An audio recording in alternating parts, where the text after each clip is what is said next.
Yes, you can prepare your slide and start if you're ready. Okay, thank you.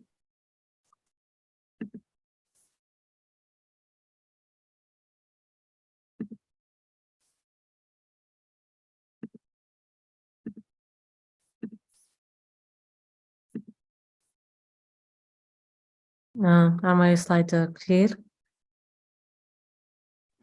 Yes, it's clear. Okay, Bismillah. Today, my topic about minimal invasive CABG. I am Shada Matlaq, R4 cardiac surgery resident in King Faisal Specialist Hospital, Riyadh. So as introduction, minimal access coronary surgery, the most common version of which minimally invasive direct coronary artery bypass, which is called as in short MIDCAB. Alternative to conversional CABG, broadly termed minimally invasive CABG, have been developed in order to reduce amount of invasiveness traditionally required for this procedure. The degree of invasiveness can be reduced in the primary way, in two primary ways. First way, the degree of physical access can be minimized by using a smaller incision, and the degree of physiological manipulation reduced by performing CABG without using cardiopulmonary bypass and ischemic cardioplegic arrest, termed off-pump CABG. MIDCAB, minimally invasive approach via limited left anterior thoracotomy incision, is used to achieve surgical revascularization with the left anterior descending artery via anastomosis with lima. Fortunately, the LAD supply the largest territory of any coronary artery, so MIDCAB ensure that the LAD territory is revascularized with the optimal conduit.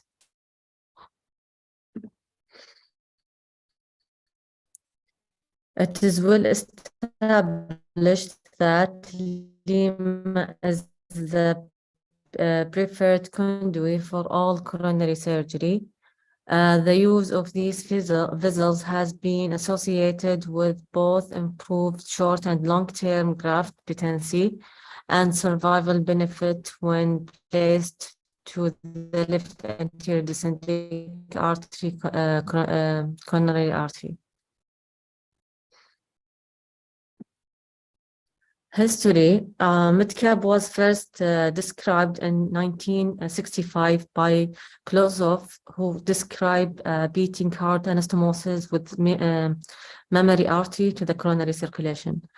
But after that, this surgery was not given 90s. The concept of MIDCAB was reintroduced by Benetti, and a variety of approach. These include left mini thoracotomy, left mid sternotomy, and subxiphoid approach, both with or without thoracoscopic assistance.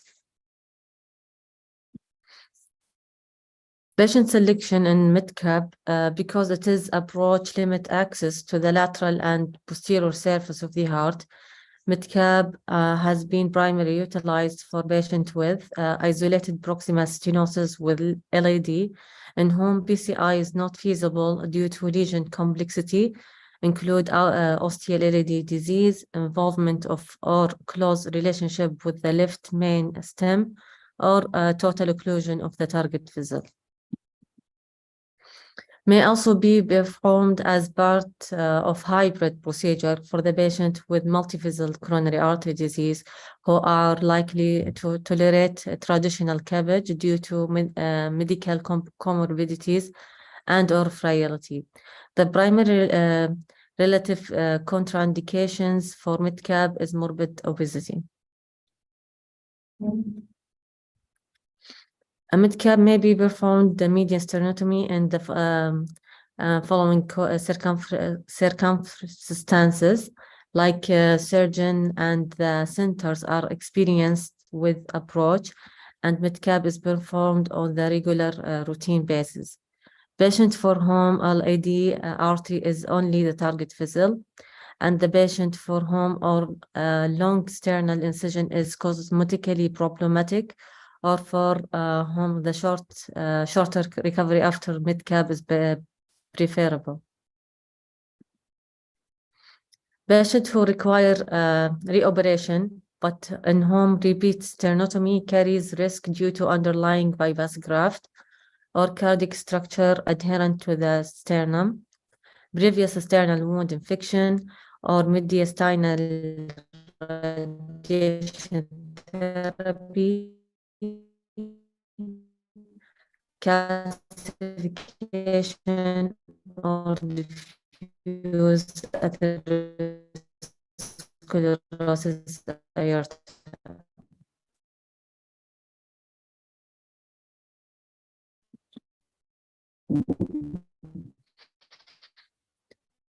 European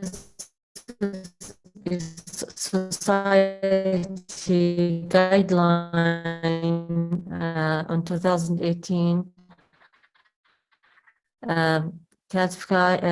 specified that where the experience exists, minimal invasive CABG through limited thoracic access should be considered in patients with isolated LAD lesion or in the constantly stenosis or chronically occluded LAD artery. When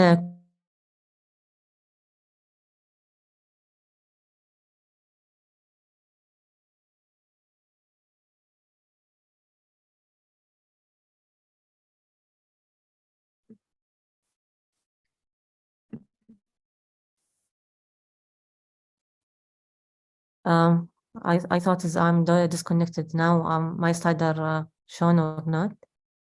Yes. Yes, continue.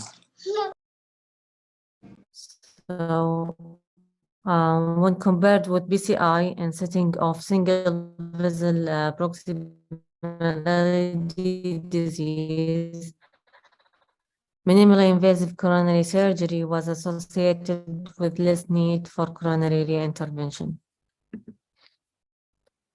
Several options are currently available for harvest of the lemma, including the following: thoracoscopic or robotic approach. Speaking now about direct visualization of the lemma harvest, most commonly reported technique. The patient is positioned in the supine position with the left-sided elevated 15 to 20 degree by placement of longitudinal rule under the left back. Single lung ventilation is preferred or low tidal volume with the lungs packed. A left submammary incision centered on the mid-clavicular line is placed at the 4th or 5th intercostal space. An incision in the 5th intercostal space allows for a long harvesting length of the lemma because the lemma harvest can only proceed mainly in the cephalad direction from the incision. So the caudal chest wall cannot be well visualized. Here, this is the picture showing the visualization of the direct lemma harvest.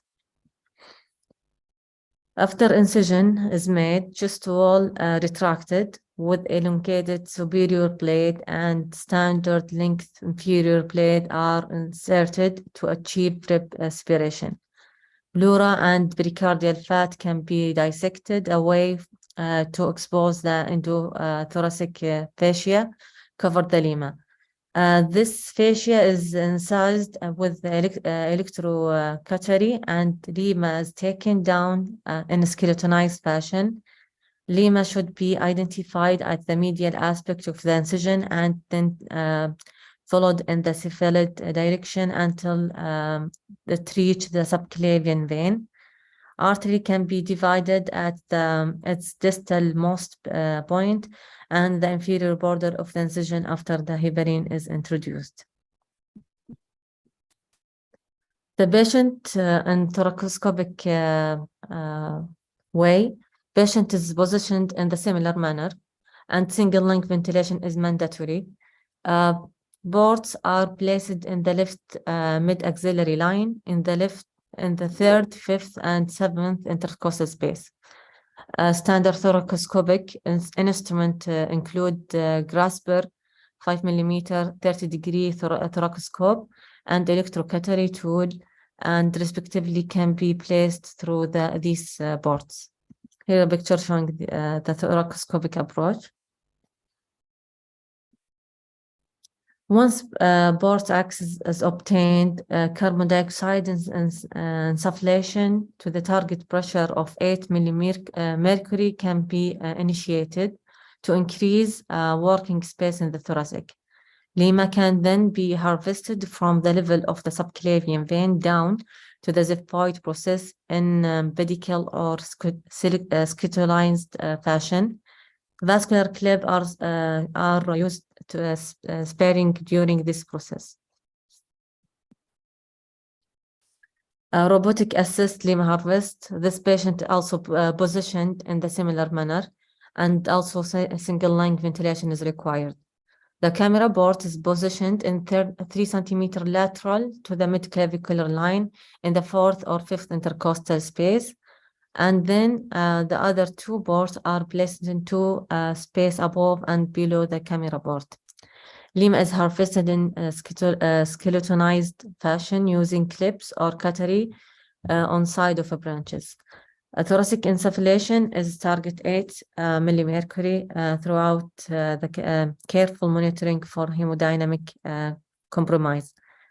Using robotic approach, both Lima and Rima can be harvested using the same technique and from the same port site. However, Rima should be harvested in first in such cases. Here, this schedule showing advantage and disadvantage of each approach: direct visualization and thoracoscopic and robotic. Lima length will be better in thoracoscopic and robotic assist. Difficulty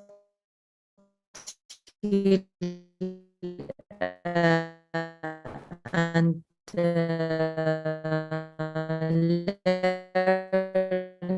learning curve. It is more difficult. The difficulty is more with thoracoscopic and robotic, favoring the direct visualization. Cost similar, unless the robotic is the most cost painful, and thoracoscopic and robotic assist. Cosmesis and better in thoracoscopic and robotic, and bilateral harvest will be more good for robotic assist for harvesting.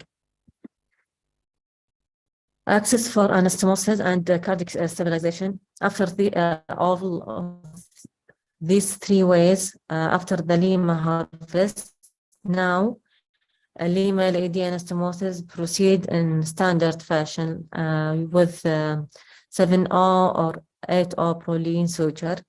For open mid-cap, the anastomosis is swayed with existing incision.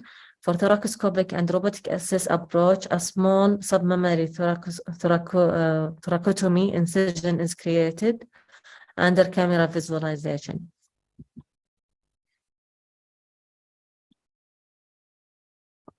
Open complete of the Lima LED anastomosis, the surgeon can proceed with heparin reversal and ensure adequate hemostasis. Loose approximation of the pericardium without kinging the Lima is passed through. This will prevent the lateral displacement of the heart and adherent of the anterior surface to the anterocostal space. Nerve block with local anesthesia and into the posterior intercostal space of the fourth to sixth intercostal space, maybe improve the postoperative. The aggressive retraction may result in substantial postoperative pain. So aggressive pain management is pain management is controlled for this patient. Early mobilization and no sternal precaution are necessary. Aspirin and clopidogrel are started within 6 hours after conclusion of the surgery or once chest tube drain is minimal. The outcome of the procedure have been reported frequently and since 1990s. The Beating group was on the first to report the midterm follow the mid-cap for the first decade of their experience in more than 1,300 version to medial sternotomy is 1.7%. Early mortality is preoperative stroke is 0.4%. Early graft occlusion is 4.4%. Requiring PCI is 0.7%. This group found that leading curve of mid-cap varied widely between the surgeon, with some overcome the curve after 50 Ks, other after 100 Ks. 5-year, 7-year, and 10-year survival rate were reported as 92% and 89% and 77% respectively in this series. So my references was from STS book, Up to Date and Lawrence and the European Society of Guideline Cardiac Surgery. And I would thank Dr. Abdullah Hader because he helped me in this presentation. And thank you. Any question?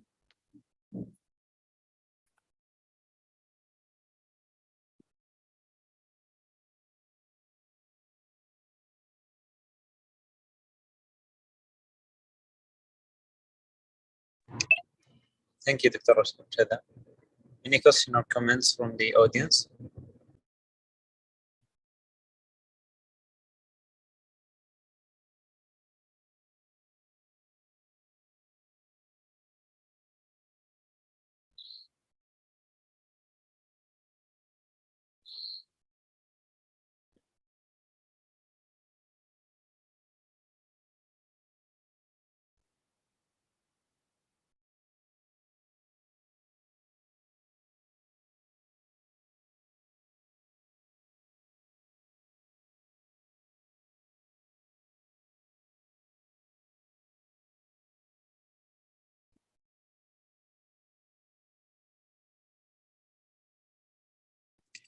Okay, since there's no questions or comments, we can have a 10-minute break and we'll be back at 1:35 for the next talk with Dr. Abdullah Ataibi for the role of CABG in acute MI.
Assalamu alaikum.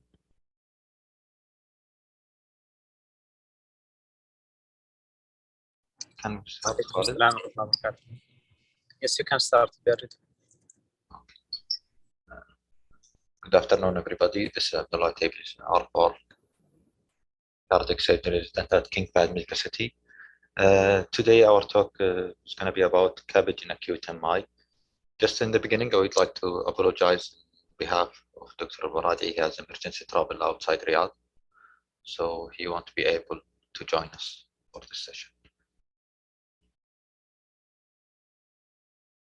So my content for this talk is about acute MI and timing.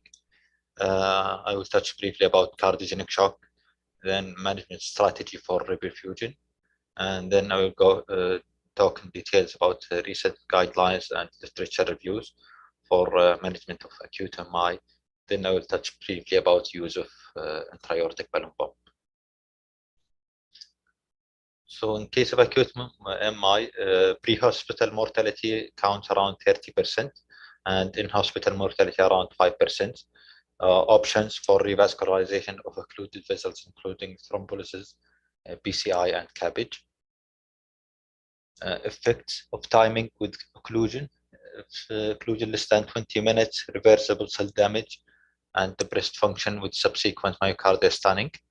More than 40 minutes with less than 3 hours, perfusion happens. 60-70 of ultimate infarct is salvageable, but more than 3 hours, salvageable myocardium decreases to 10%. More than 6 hours, usually necrosis, transmural necrosis. Patient characteristics of STEMI are chest pain more than 20 minutes and ST elevation in 2 contiguous leads, more than 2 millimeter in men and more than 1.5 millimeter in women in anterior leads, or 1 millimeter in other contiguous chest leads or limb leads. Evidence of a new left bundle branch block or anterior lateral ST depression in case of posterior MI. Such patients will require emergent revascularization with either thrombolysis or PCI, early reperfusion, decreased infarct zone. AIM therapy is to decrease myocardial oxygen demand, provide circulatory support, and protect the threatened myocardium. Now, states of myocardial cells after period of ischemia, we have infarction, which is non-viable cells due to prolonged ischemia and has no recovery. Stunned myocardium, it's a case of myocardial cell damage without cell loss, usually due to reperfusion injury, and prognosis usually recovered after a while with the use of pharmacological or mechanical circulatory support. Hibernating myocardium, it's a state of decreased myocardium function due to chronic hyperperfusion. Usually myocardium cells are viable due to ongoing ischemia or chronic ischemia and recover. Rationale for aggressive management of myocardial infarction and reperfusion. Randomized trials have shown beneficial effects on early reperfusion within 12 hours and possibility up to 24 hours after acute MI.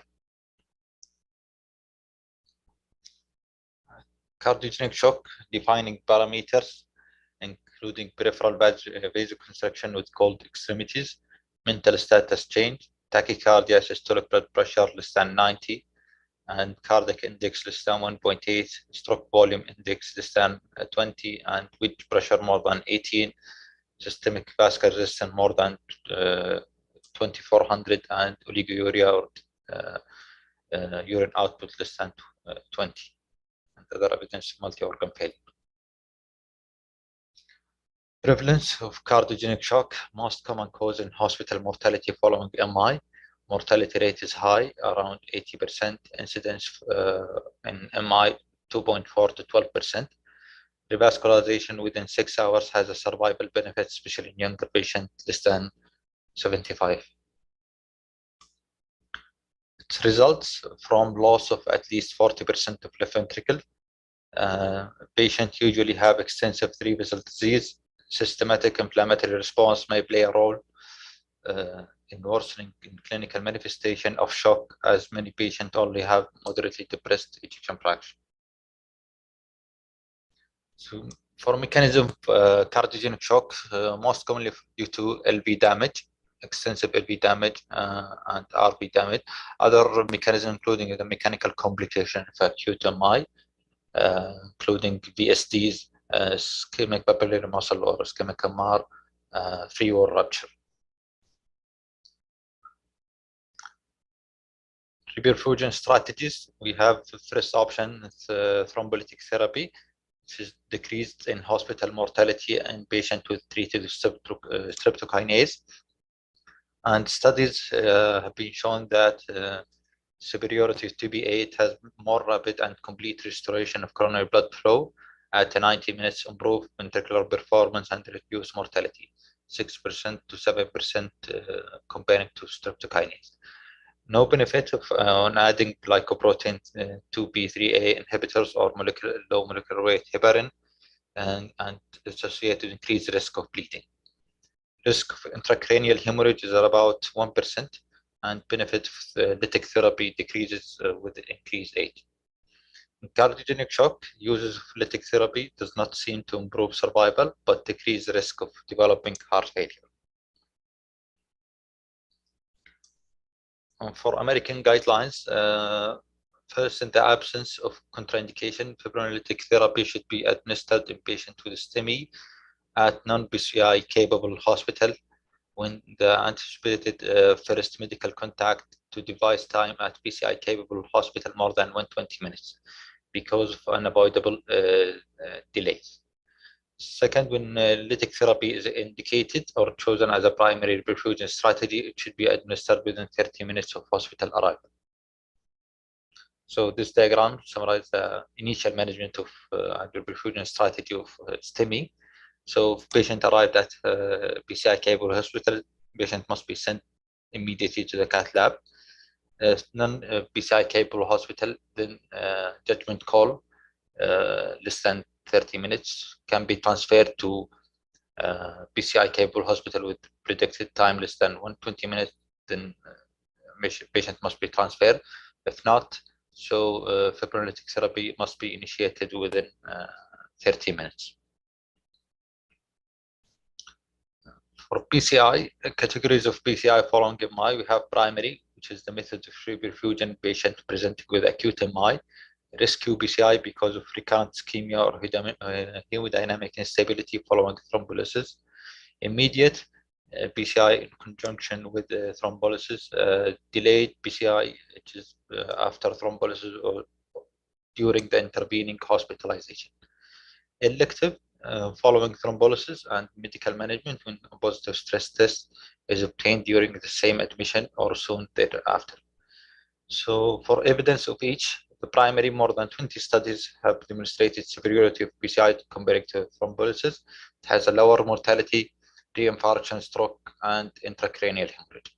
Immediate did not improve clinical outcome and was associated with increased complication rate, higher risk of bleeding, and emergency bypass. For delayed or does not improve clinical outcomes. Combined PCI and alteplatelet therapy gives superior result than BTCA alone.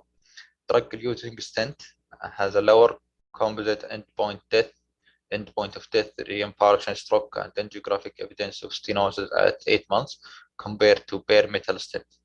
In cardiogenic shock, it improves survival up to 40 to 60%. In hospital, survival rates increase to 70% and improve 1 year survival.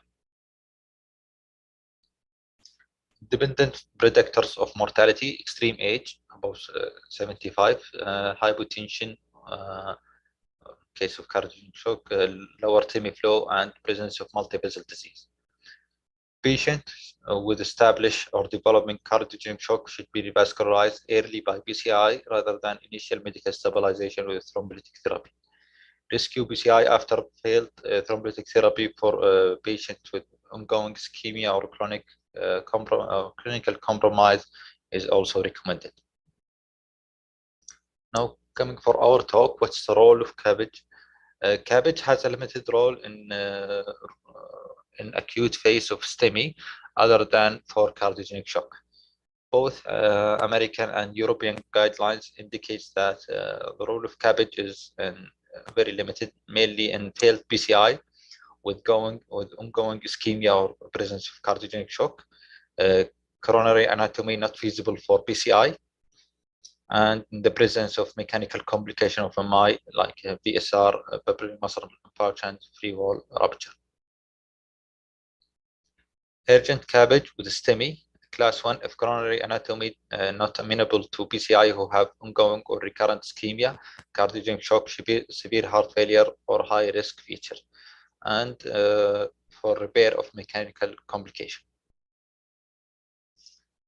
Class 2A, the use of mechanical circulatory support is reasonable in patients with STEMI who are hemodynamically unstable and require urgent CABG. Class 2B, emergency CABG within 6 hours of symptoms onset who did not have cardiogenic shock and are not candidate for PCI or fibrinolytic therapy. Timing for urgent CABG in patient STEMI and relation to use of antiplatelet therapy. Class 1, aspirin should be withheld before aspirin should not be withheld before urgent CABG. Clopidogrel or ticagrelor should be discontinued at least 24 hours before urgent on-pump CABG. Short-acting intravenous glycoprotein 2B3A and receptor antagonists like tirofiban should be discontinued at least 2 to 4 hours before urgent CABG. Rituximab should be discontinued at least 12 hours before urgent CABG. Class 2B, urgent off-pump CABG within 24 hours of clopidogrel or ticagrelor administration might be considered, especially if patients benefit prompt revascularization outweigh the risk of bleeding. Urgent CABG within 5 days of clopidogrel or ticagrelor administration or within 7 days of prasugrel administration might be considered, especially if the benefits of prompt revascularization outweigh the risks of bleeding. This is latest American 2021 guidelines regarding the management of STEMI. So class 1, in patient with STEMI and ischemic symptoms for less than 12 hours, PCI should be performed to improve survival. Also, in patient with STEMI and cardiogenic shock or hemodynamic instability, PCI or CABG, when PCI not feasible, is indicated to improve survival irrespective to time delay from MI onset, class 1. Also another class 1 in patients with STEMI who have mechanical complication like VSR or mitral ischemic MR because of papillary muscle or free wall rupture, CABG is recommended at the time surgery with goal of improving survival. Also class 1 indication patients with STEMI with evidence of failed reperfusion after lytic therapy, rescue PCI of the infarct area should be performed to improve clinical outcomes. Class 2A, patients with STEMI who are treated with lytic therapy, angiography within 3 to 24 hours with intent to perform PCI is reasonable to improve clinical outcomes. Also in patients with STEMI who are stable and presenting 12 to 24 hours after symptoms onset, PCI is reasonable to improve clinical outcomes, class 2A.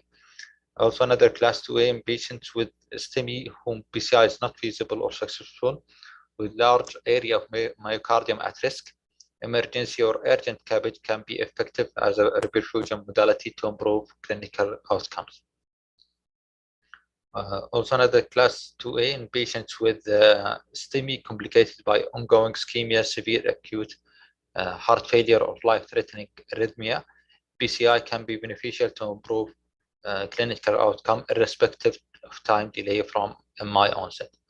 Class 3, no benefits in asymptomatic stable patients with STEMI who have totally occluded infarct artery more than 24 hours after symptoms onset and are without evidence of severe ischemia, PCI should not be performed. Class 3 harm, patient with STEMI, emergency CABG should not be performed after failed PCI if in the absence of ischemia or large myocardium at risk, or if surgical revascularization is not feasible because of no flow or poor targets. So this diagram summarizes the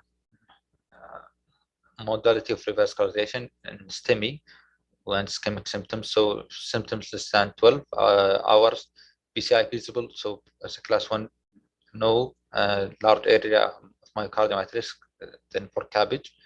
And symptoms more than 12 hours in presence of cardiogenic shock. If PCI feasible, it's class 1, no, also CABG class 1. Ongoing ischemia or heart failure, PCI symptoms onset within 12 to 24 hours, PCI, and totally included more than 24 hours and no symptoms, then it's no benefit of PCI. Also, class 1 in selected hemodynamically stable patients with STEMI and multivessel disease after successful primary PCI. Staged PCI for of significant non-infarct artery stenosis is recommended to reduce the risk of death or MI. Class 2A in selected patient with STEMI with complex multivessel non-infarct artery disease after successful primary PCI, elective CABG is reasonable to reduce the risk of cardiac events.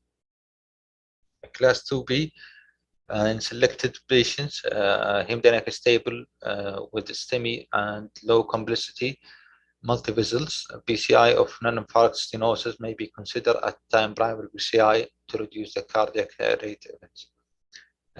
Class 3 harm in patients with STEMI complicated by cardiogenic shock, routine PCI of non-infarct artery at the time primary PCI should not be performed because of higher risk of death and or renal failure.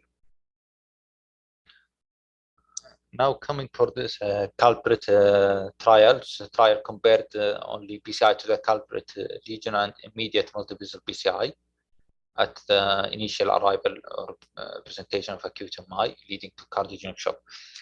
So around 700 patients were involved who had acute MI that was complicated by cardiogenic shock, were randomized into culprit region only PCI and multivessel PCI immediately. So primary endpoint, including all cause of mortality, renal failure requiring dialysis. Percentage were 45, around 46%, and culprit lesion only, and while multivessel PCI were around 55%. So primary endpoint was significantly associated with multivessels immediate PCI. Mortality at 1 year was 50% in culprit region only and 57% on multivessel PCI, while rehospitalization for heart failure were higher in culprit region only group. For patient clinical status defining to guide revascularization, we have elective. So the patient cardiac function has been established in the days or weeks before intervention, whether surgical or procedural. The intervention should be deferred without increased risk of compromised cardiac outcome. Urgent intervention is required during the same hospitalization to minimize the chance of further clinical deterioration. Examples include, but not all limited to, worsening sudden chest pain, heart failure, acute MI, anatomy, and use of intra-aortic balloon pump, unstable angina, and intravenous nitroglycerin or resting angina. Emergency, and patients requiring emergency intervention will have ongoing refractory cardiac compromise with or without hemodynamic instability and not responsive to any form of therapy except cardiac intervention. An emergency intervention is one in which there should be no delay in providing operative intervention. For salvage, patients requiring emergency salvage intervention are those who required CPR or route to OR or procedural room, or before induction of anesthesia, or who required mechanical circulatory support in form of ECMO to maintain their life. So for timing after infarction, if surgical revascularization within 6 hours after the onset of symptoms is feasible, the mortality rate is improved over the medically treated non-revascularized patients, but nevertheless, mortality for non-transmural group peaked if the operation was performed within 6 hours of acute MI and then decreased. So this table summarizes the mortality between transmural and non-transmural MI at the timing of CABG after the onset of acute MI. So if CABG was less than 6 hours of onset of acute MI, the mortality quite high in both groups. And between 6 to 24 hours, mortality was high in transmural MI. We can see both mortality decreased to equal each other 3% after 7 days of the acute onset. Now coming for shock trial, which is early revascularization in acute MI complicated by cardiogenic shock. The question was, what are the benefits of early revascularization compared to initial medical stabilization and mortality in acute MI complicated with cardiogenic shock? It was multi-center parallel group randomized controlled trial. They included 300 patients. Early revascularization was around in 150 patients, and the initial medical stabilization of 150. Study was conducted in 30 centers. Enrollment around 5 years, from 1993 to 1998. Primary outcome was 30-day mortality analysis, intention to treat. Their inclusion criteria was suspected cardiogenic shock within 36 hours of acute MI. They have EKG criteria, ST elevation, Q-wave infarction, and a new left bundle branch block, and posterior infarction with anterior ST depression. And cardiogenic shock by both clinical and hemodynamic criteria. Clinical including systolic blood pressure less than 90, and evidence of end organ hyperperfusion. Hemodynamics criteria including cardiac index less than 2.2 and with pressure more than 15. Their exclusion criteria were severe systematic illness, other forms of shock, severe valvular disease, dilated cardiomyopathy, unsuitable for revascularization.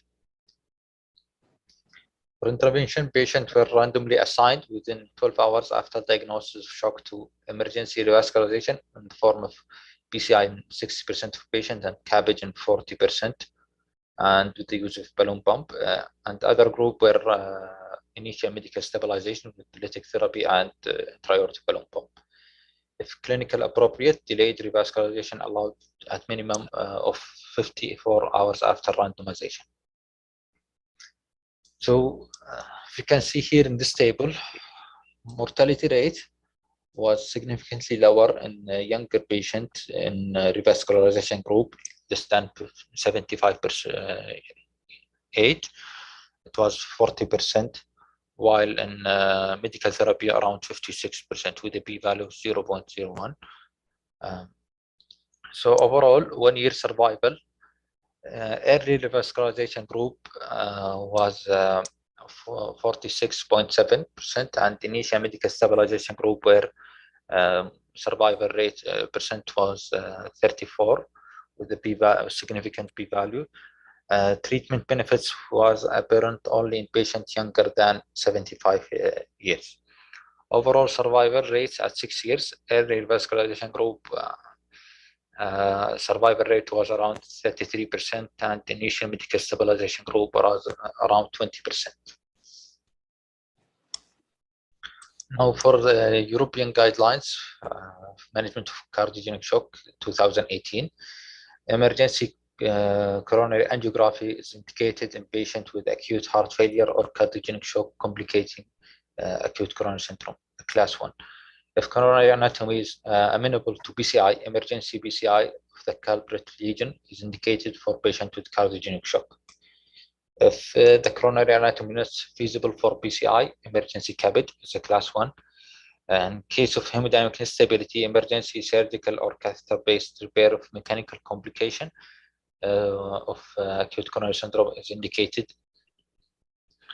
Class 2B, in selected patients with cardiogenic shock, short-term mechanical circulatory support may be considered, depending on patient age, comorbidity, neurologically, and function for long-term survival and predictive quality of life. Class 3B, routine use of intra-aortic balloon pump in patients with cardiogenic shock due to acute coronary syndrome is not recommended. Now coming for the database of United States, they studied the database for 5 years. The question was delay in coronary artery bypass grafting for STEMI patients to improve hospital morbidity and mortality. It was the largest all-payer database in the United States. They included around 6,000 patients from 2010 to 2014. More than 30 years old and older diagnosed with STEMI who underwent CABG within the first 7 days after non-elective hospital admission. Patients were divided into 3 cohorts based on timing of surgery. Group A was those who underwent CABG within 24 hours of admission, and Group B from the 2nd and 3rd day of admission, and Group C from the 4th to the 7th day of admission. So they conclude that patients who undergo CABG within first 24 hours after non-elective hospital admission have increased hospital morbidity and mortality. Delay in surgery beyond the first 24 hours may be beneficial to patient outcomes. Significant cost effectiveness when patient delay surgery because the hospital length of stay is reduced, as well as subsequent hospital cost.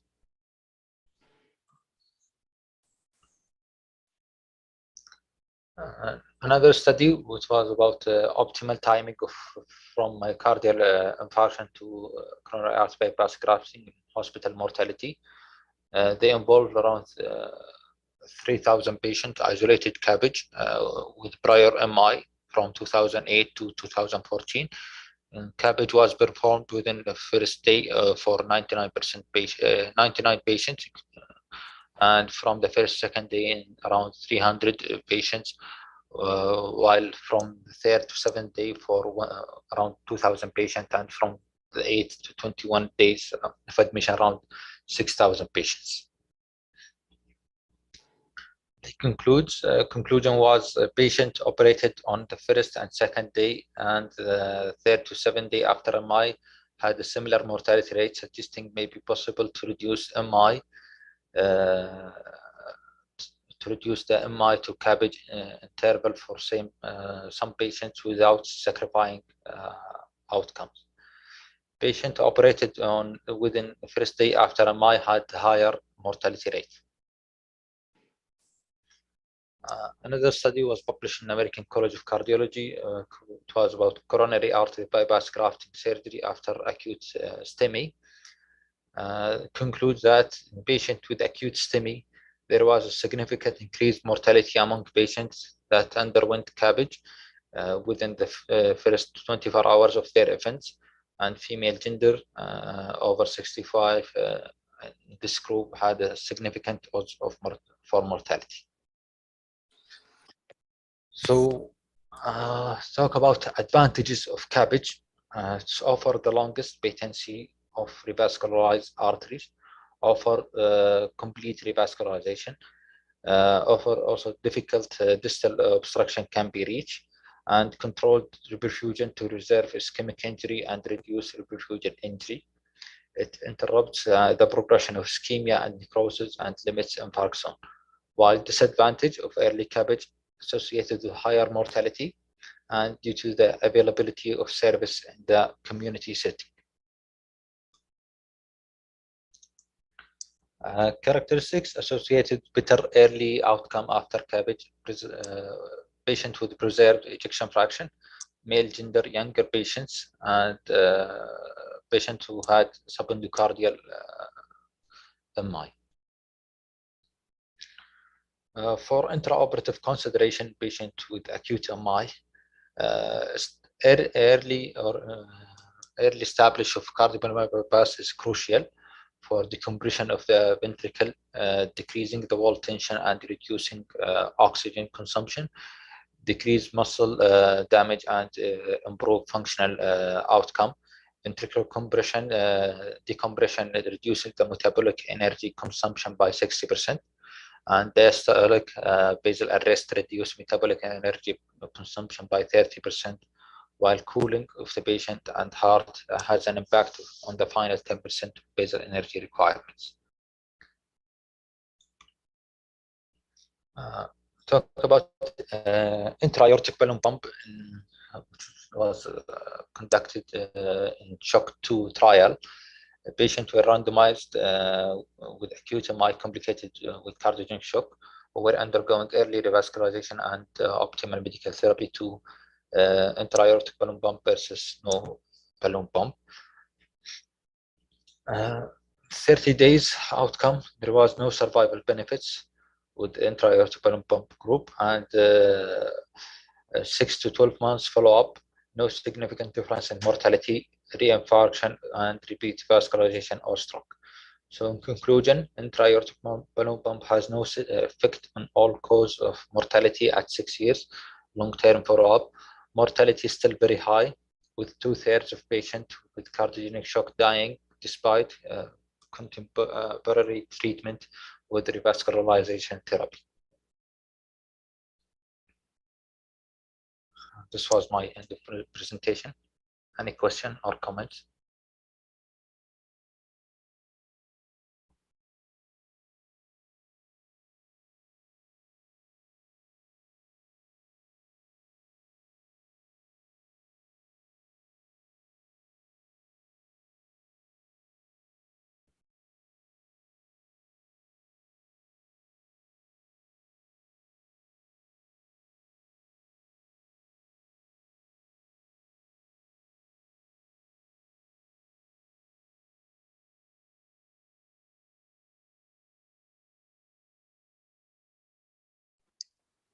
Thank you, Abdullah, for the nice comprehensive talk.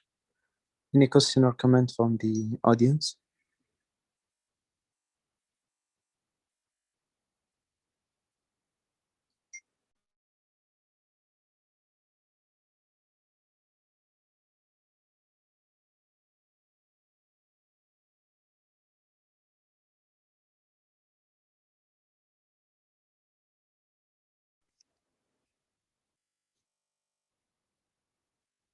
Okay, we'll have a 5 minutes break and then we'll be back for the next talk with Dr. Hani Barnawi discussing coronary trial.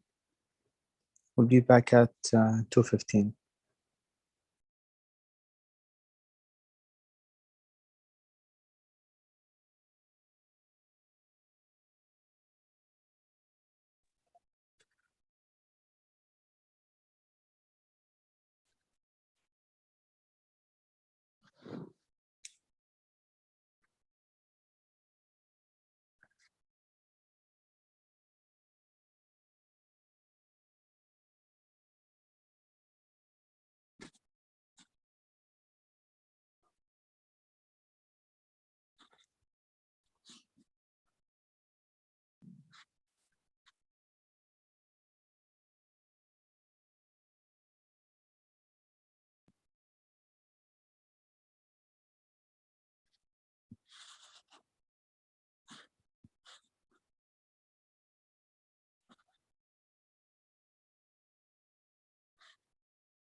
Assalamu alaikum.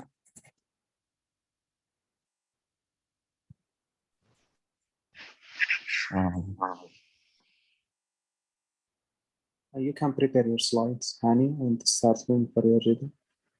Okay.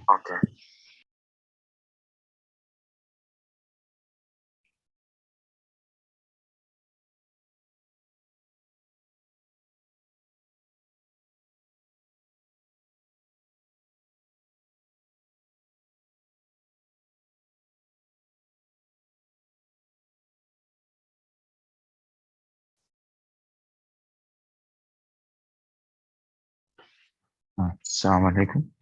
Shall I start? Yes, please go ahead. Okay. Assalamu alaikum. My name is Hani Barnawi, and I'm a R2 resident in King Faisal Specialist Hospital. Today I'm going to talk about the coronary trial. Just giving a quick history regarding the myocardial revascularization. At first, it started in the 1880 with Langer. He had demonstrated the development of collateral circulation around the coronary plaques in human subjects and proposed the form of coronary bypass using vessels of adjacent thoracic organs. After that, pericardial ablation was shown to encourage vascularization of the ischemic myocardium by 1932. Also, the first demonstration of internal mammary artery ligation in 1939, the hypothesis that the coronary artery circulation might be favorably influenced by creating hypertension in the circulatory collateral of the mammary artery by occluding these vessels in the second intercostal space, leading to a better perfusion to the pericardium.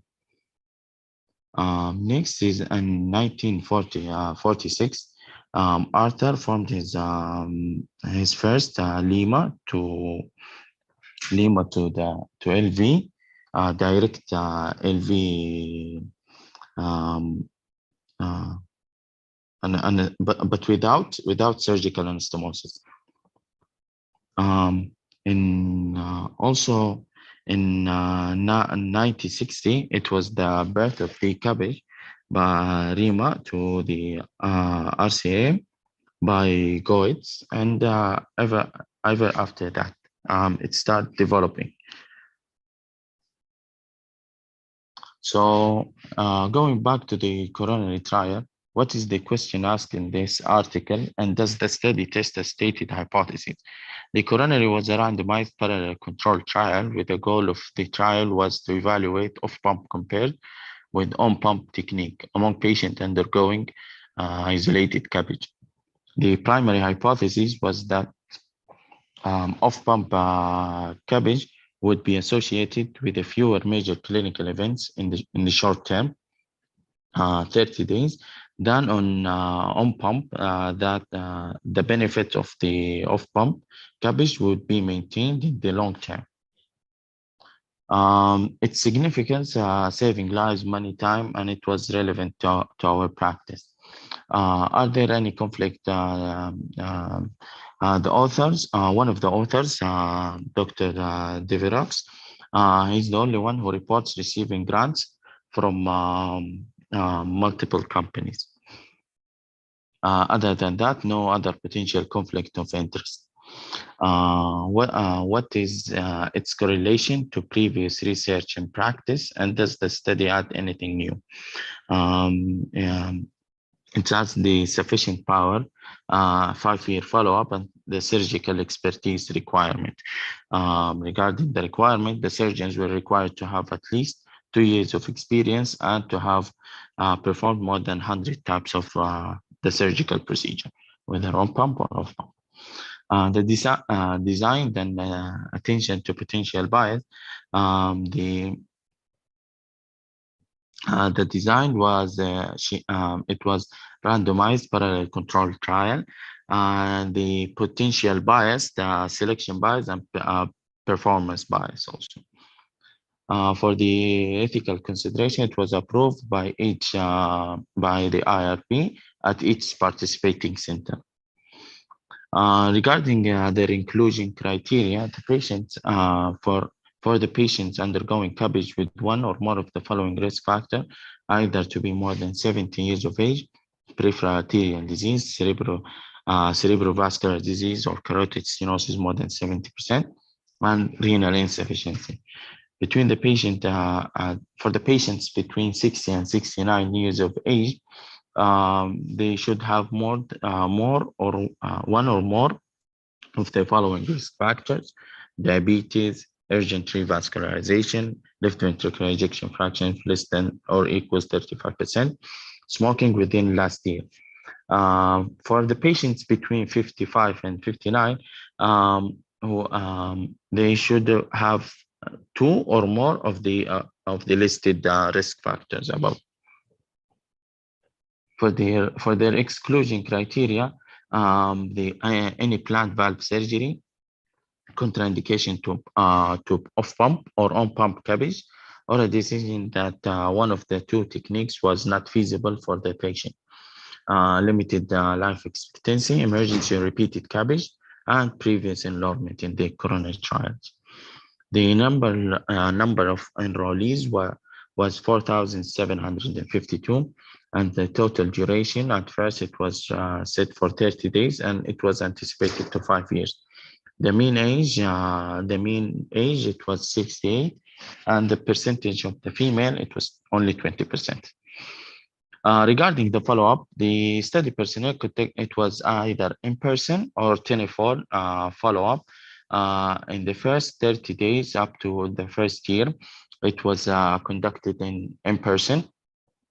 After that, yearly, it was done yearly until the end of the trial. It became more of a telephone follow-up. By the end of the trial, the follow-up data were available for 98.8% of the patients. For the last follow-up, the study personnel were able to contact 97.3% of the patient. The additional 1.5% of the patients, after further investigation with the local databases, they were found to be dead. What and how variables were measured?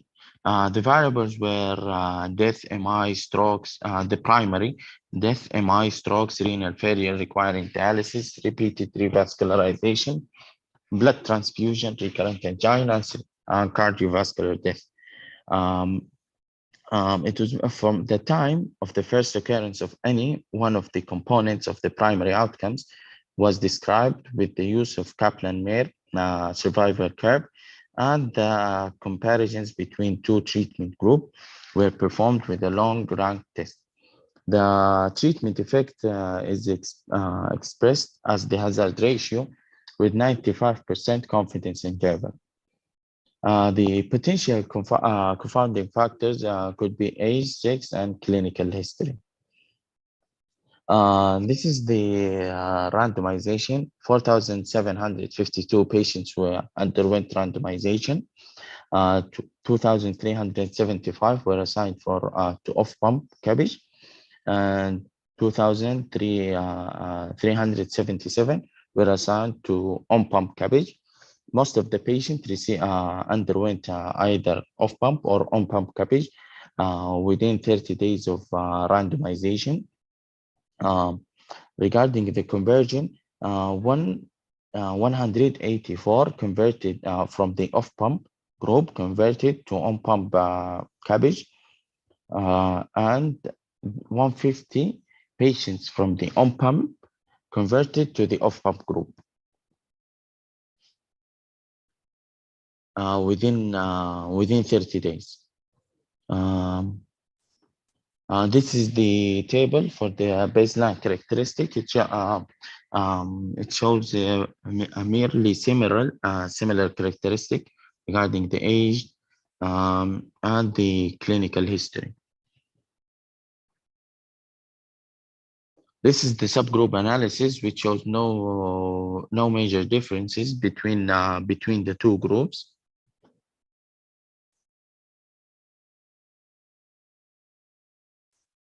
And for the Kaplan-Meier survival at a mean of 4.8 years of follow-up, they found that there was no significant difference between the two groups in the second co-primary outcome regarding the non-fatal stroke, MI, renal failure requiring dialysis, or the repeated revascularization. Also, there was no significant difference in any component of the second co-primary outcome. Co-primary outcome. This is the outcomes from the first 30 days. The outcome post surgery, there wasn't much of significance except in repeated revascularization and percutaneous coronary intervention. It was favoring the on-pump. As for the respiratory failure or infection, prevention of respiratory failure of infection and renal failure, it was favoring the off-pump coverage.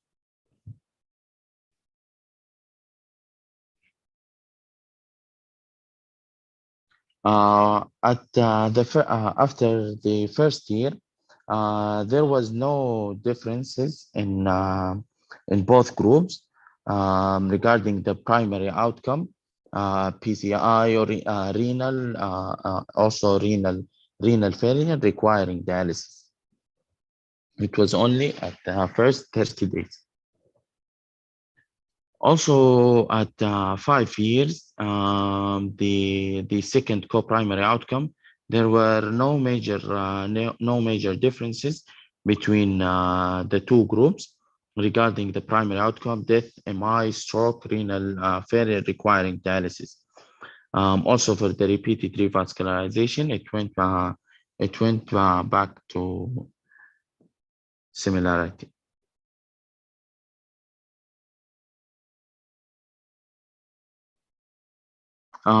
They also investigated for the quality of life and found no significant difference regarding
Hani, can you hear us?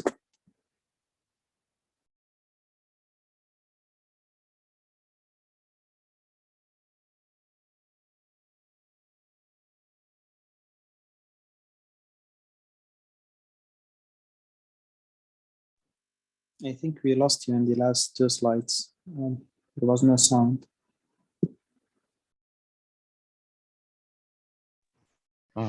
So in the last two slides, Yes, please, if you can go back to the last two slides before we yeah, can. sure.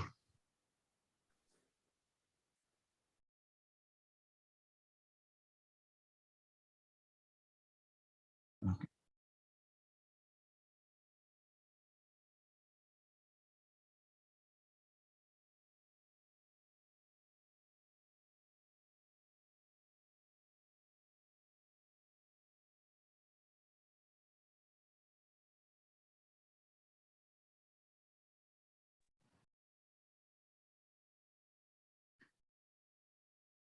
Okay. Regarding the quality of life, they also investigated for the quality of life, and they found there was no difference in between the two groups, either in discharge 30 days and 1 year and the end of the trial. All was not insignificant. For the conclusion, the off-pump technique did not improve the primary outcome for MI, death, stroke, or renal failure, requiring dialysis up to 5 years follow-up. Although the off-pump reduced the need for transfusion, reoperation for bleeding, acute kidney injury, and respiratory complication within the 30 days, unfortunately, for the prevention of AKI at 30 days, it was not associated with preserved in long-term renal function. Lastly, there was no reduction in stroke with off-pump CABG, possibly due to the 102 crossovers, 102 crossovers from the on-pump group to the off-pump group due to the calcified aorta. And that is the end of my presentation.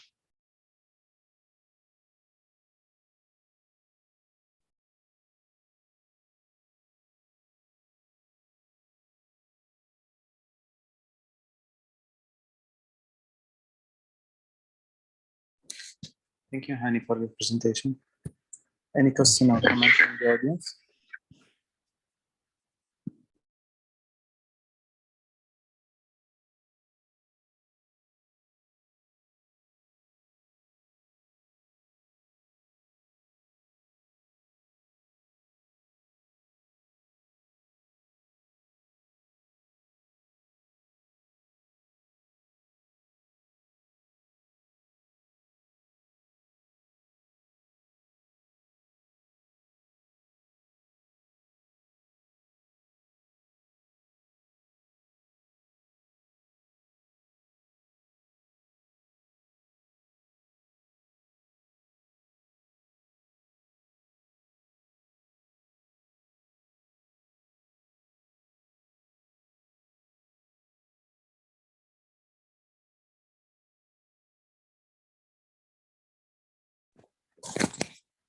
I have a small question, Dr. Hani. Doctor. What do you think about the rate of incomplete revascularization between the on-pump versus off-pump group? The rate of incomplete revascularization? You mean in the first 30 days or after 5 years?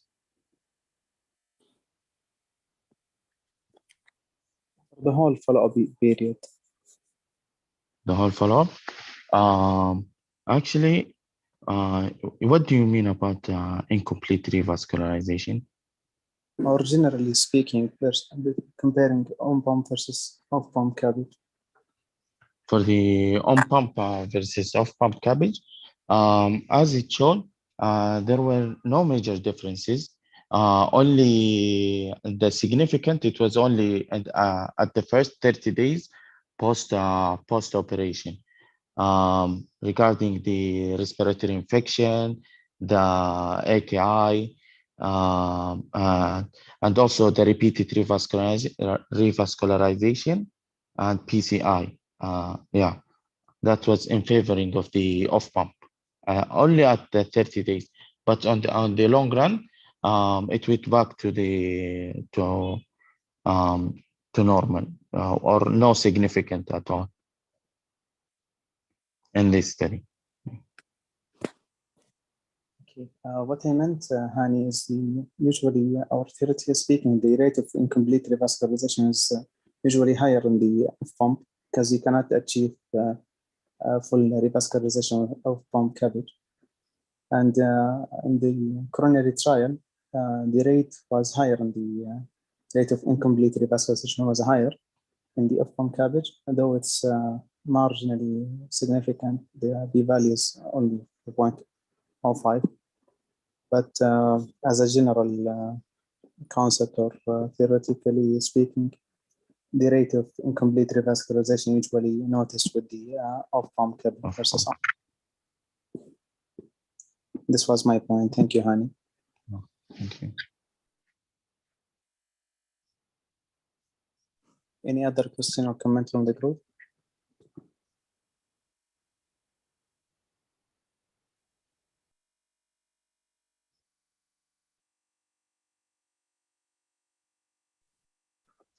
I have a comment for the coronary trials.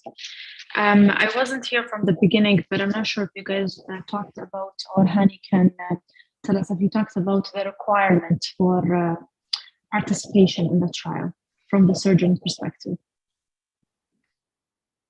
Yeah, for the surgeon perspective, the surgeon should have at least 2 years experience in the field, and not less than 100 surgery from the same type, either on pump or off pump.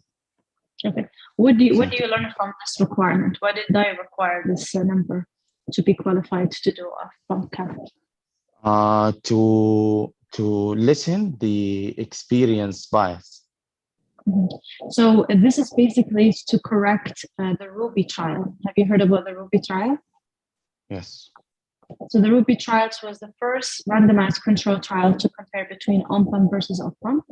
And it was the survival and complete revascularization was significantly less in off-pump cabbage compared to on-pump cabbage. When they went to investigate in that trial, they noticed that there were a lot of the cases that were performed by trainees. In other words, were performed by people who had less experience in off-pump cabbage. And as you know, off-pump cabbage required special training to be able to achieve complete revascularization. So that study was criticized from that perspective. So they tried to correct that in the coronary trial. They put a few specific requirements for the surgeon. First of all, no trainee were involved in the coronary trial. It has to be a surgeon with experience, has to perform more than 100 cases of off-pump cabbage before he can participate in the randomization. And they noticed there is no significant difference. So the key point of the trial, that you would understand that yes, off-pump has an advantage, however, not in any hand. It has to be in a specialized hand, people who had specific training in off-pump cabbage. So when we first graduate, we can't compare our outcomes in off-pump cabbage to people who had experience.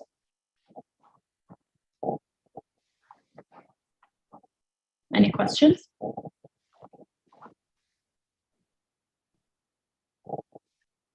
Thank you very much.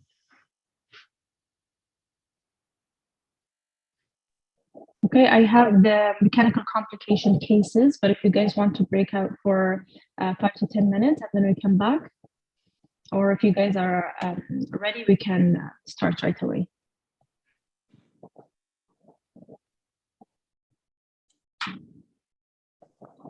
Thank you, Dr. Mariam. We can have 5 minutes break, and then we'll be back at 2:45 for the case discussion for this week. That sounds good.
Can we start?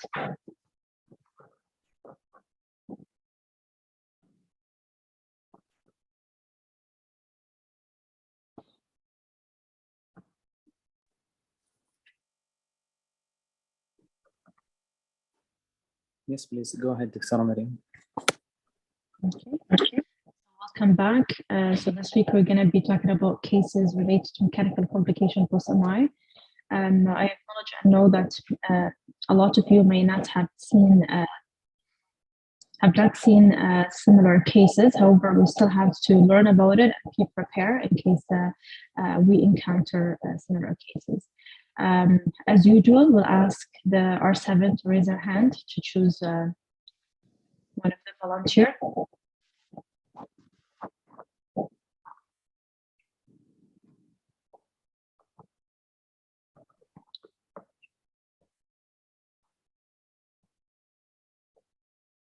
No R7s. Do we have Russia? Anybody else?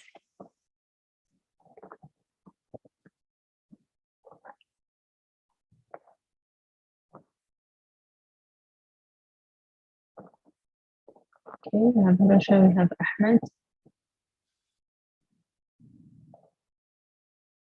Ahmed, have you participated before? I know Russia did last week.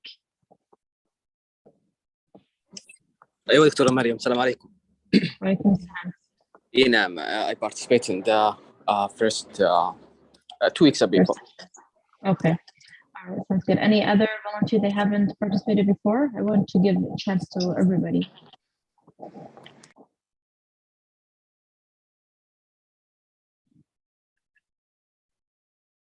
Okay, so we'll start with Ahmed then. Okay, sure.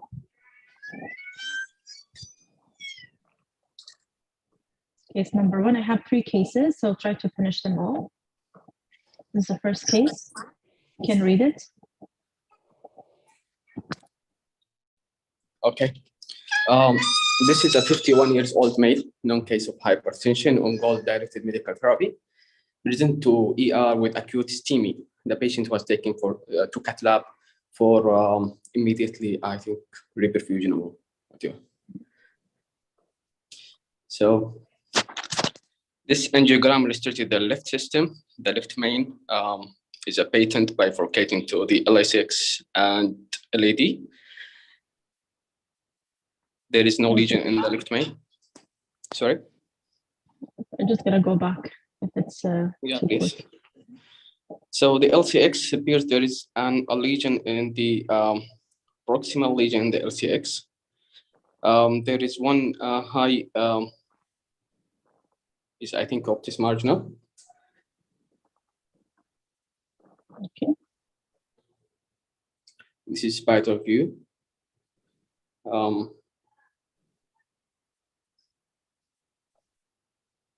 Yes, the LED, there is a faint in the, but I didn't see any significant stenosis in the proximal lesion or the mid lesion on the LED. So LAD is normal, left main is normal. Yeah, Circumflex. there is osteal, proximal lesion in the circumflex. Okay, and you want to see the right system? Sure. Okay, there is a proximal lesion in the RCA, and there is total CTO lesion in the distal RCA. The mid RCA is like filling with contrast.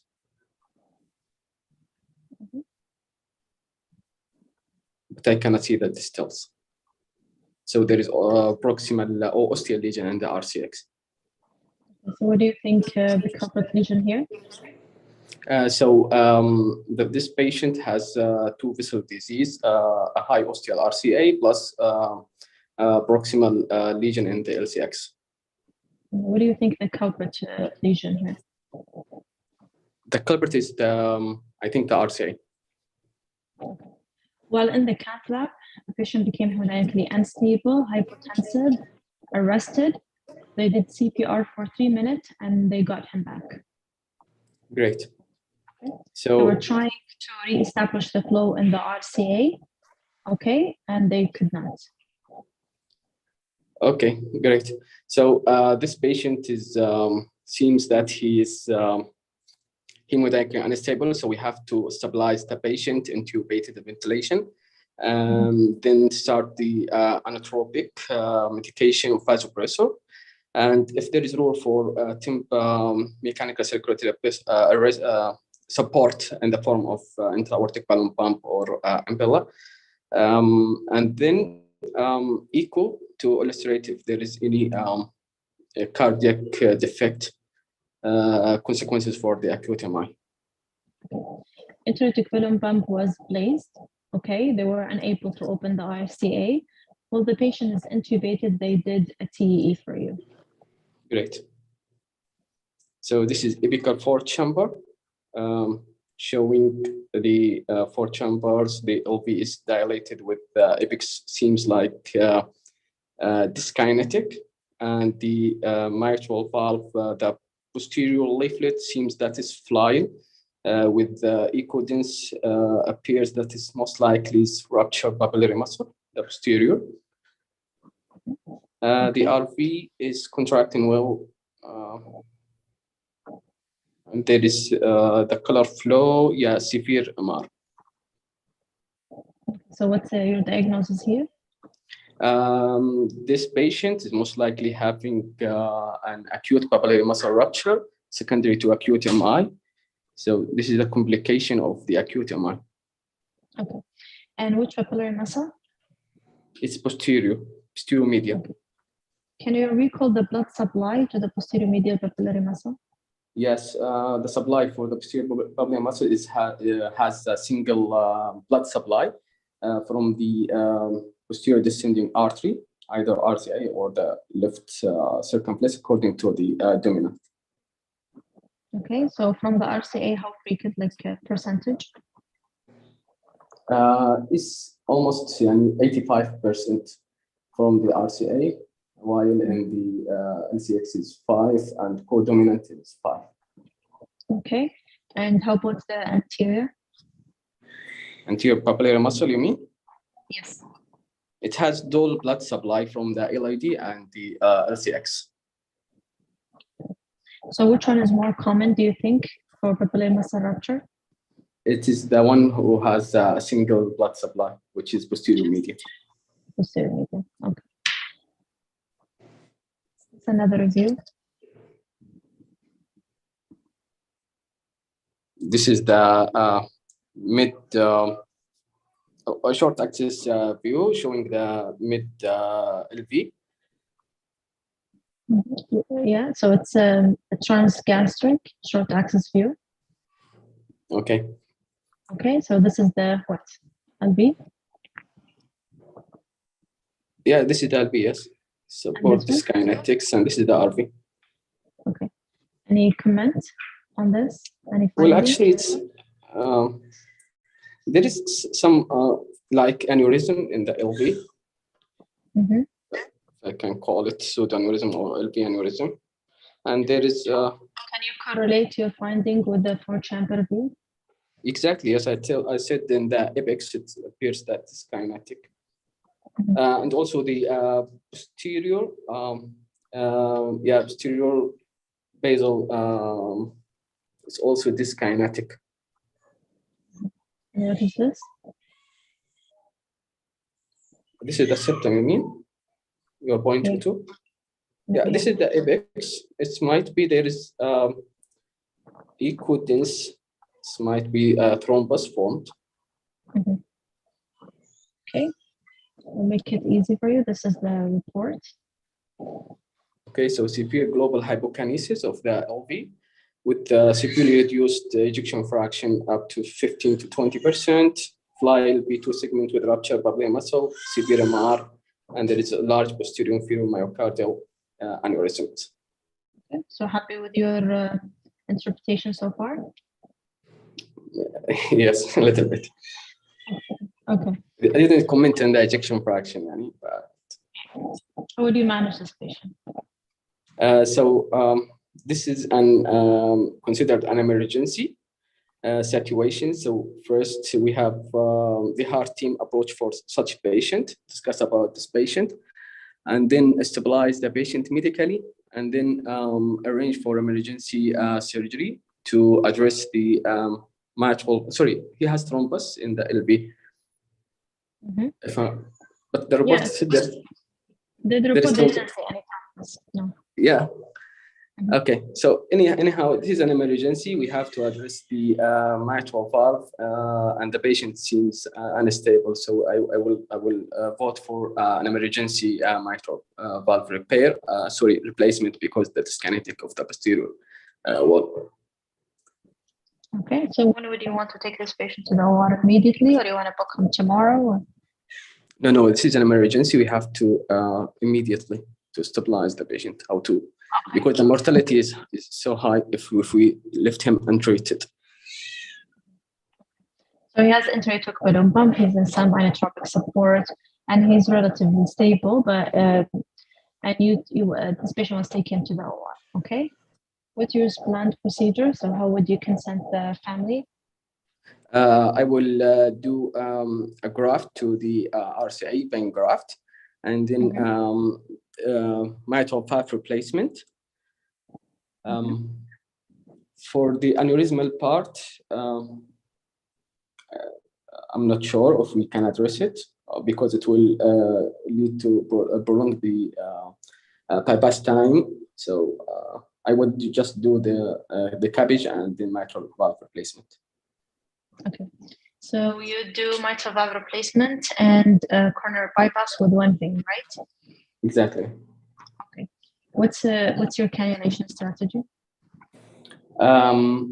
Patient is unstable with intra-aortic balloon pump. I would be safe if I go prefer cannulation, femoral arterial cannula, and then femoral vein to the femoral venous cannula to the RA, and then do sternotomy, everything. If I'm happy with the flow, so I will continue on the peripheral. If I'm gonna do central cannulation, it's feasible in this case. Okay, I think it's a little bit overkill to go peripheral in this case. Patient's relatively okay, intra-aortic balloon pump. Okay, it's not crashing. So I think you have time to do sternotomy and central cannulation. Okay. Coronary target, you said the one bypass to the RCA, and you choose vein. Okay, valve replacement versus repair, you choose to do a replacement. Why not repair? Why not a repair? Because the posterior inferior wall is dyskinetic, so they are prone to have failed repair. With this LV, it is very harmful if I lift the OR with mild to moderate MR. So I have to do replacement. That's true. Okay. Mechanical versus tissue valve. Patient is 51 years old. Yeah, 52 years. He is a male, right? 51, yeah, male. Yeah. I will go for mechanical because the patient, he will be anticoagulated for the purpose of this aneurysmal LV. So it's mechanical. Okay. And why not tissue? Just because his will be an anticoagulation for the aneurysm, you mean? Yes. And the echo, they could not see any thrombus. But it is hypokinetic LV and aneurysmal. So if I didn't address is there any indication for anticoagulation and an LV aneurysm and repaired LV aneurysm? I can't recall any indications, to be honest. But this is very high risk, so I will go for mechanical with anticoagulation. Tissue valve in this very early age, it's prone to degeneration, but it is not ischemic MR. Yeah, Ahmed, you did mitral valve replacement with mechanical valve. You did coronary bypass time 1 to the RCA. Good target. Trying to come off bypass, you can't come off bypass. Okay, so in this case, we have to TEE to confirm the valve is well seated with no paravalvular leak. Also, I have to check my the cabbage that I did, if there is a flow in the RC. You did the medistem to the RCA, it's excellent flow, no problem. You did echo the valve as well, seated, no paravalvular leak. The ejection fraction is still severely reduced, only 10 to 15%, and severely hypokinesis. Okay, so I would think about the other vessel if there is any abnormal wall motion abnormalities in the anterior and the septal. It might be the cause. Otherwise, I would go for the pharmacological support and then put the patient on ECMO as a bridge to recovery. So you did compare the echo to pre-op, similar. There is nothing, no coronary bypass to be bypassed. All of them are normal. LAD is normal. Circumflex is normal. Left main is normal. So you planned to rescue the patient with ECMO? Exactly, as a bridge to recover. Have any concern with your choice of valve, patient on ECMO? Anticoagulation is, I think, with ECMO. It's mitral valve.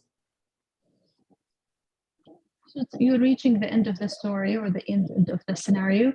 You put ECMO, you take the patient to the ICU, you're waiting for recovery. The patient is anticoagulation for the ECMO, mechanical or the ECMO support, right? But if the ventricle is not ejecting, the valve is not moving, there is a higher risk of thrombosis of the valve. Okay, so the key message of this scenario, if you have a doubt for any patient that may end up on ECMO and you are about to put any valve, choose tissue valve instead of mechanical valve because you're risking thrombosis. And this is exactly what happened to this patient. We put mechanical valve in, went to the ICU, and ECMO, the valve thrombosed, have to take him back, replace the valve to a tissue valve, and then continue ECMO for another 2 weeks, and then we eventually weaned him off ECMO. Sorry, Doctor, but I couldn't understand that the mechanical valve is risky in patient with ECMO? Or? Because ECMO is a continuous flow, right? Exactly, so the heart is hypokinetic. There might be no ejection through the LV. Okay, yeah. So there's a high risk of valve thrombosis. Stages and thrombosis. Yes. So same with aortic valve. Like if you're doing, for example, aortic valve replacement and a severe LV dysfunction that you think that the patient may need actually ECMO post-op, like you have that concern, then you would have to think twice before you put a mechanical valve in. Okay. Yeah. So sometimes we have to think about the short-term outcomes before we look at the long-term outcomes for the patient. This is an emergency. We want to save the patient's life, and then we can think about other later. Okay. Last things. Indication for LV aneurysm. We decided not to address the LV aneurysm, which I agree with you. We have not addressed the LV aneurysm in this case. But do you know what's the indication for LV aneurysm repair? To be honest, I can't recall, but I think if the patient developed a thrombus within the aneurysm, we have to address it. Okay, so thrombus per se is not an indication. However, thrombus with recurrent embolism, with emboli, it's an indication to do. Like most of the cases, it might not be similar to our case. Most of the case will be late presentation of MI. Patient will come with LV aneurysm. He had, like, for example, whatever medical treatment, or if they decided to do a PCI, but he's now, because of the late complication of MI, has LV aneurysm. So they will send this patient as a consultation to you to see if you want to operate. At this point, you'd have to look and see if there's any indication. The indication for LV aneurysm repair is not an easy surgery. So you'd have to think about the indication. One of them is heart failure. If the patient is in heart failure due to the LV aneurysm, can't be controlled with medical treatment, this is one indication.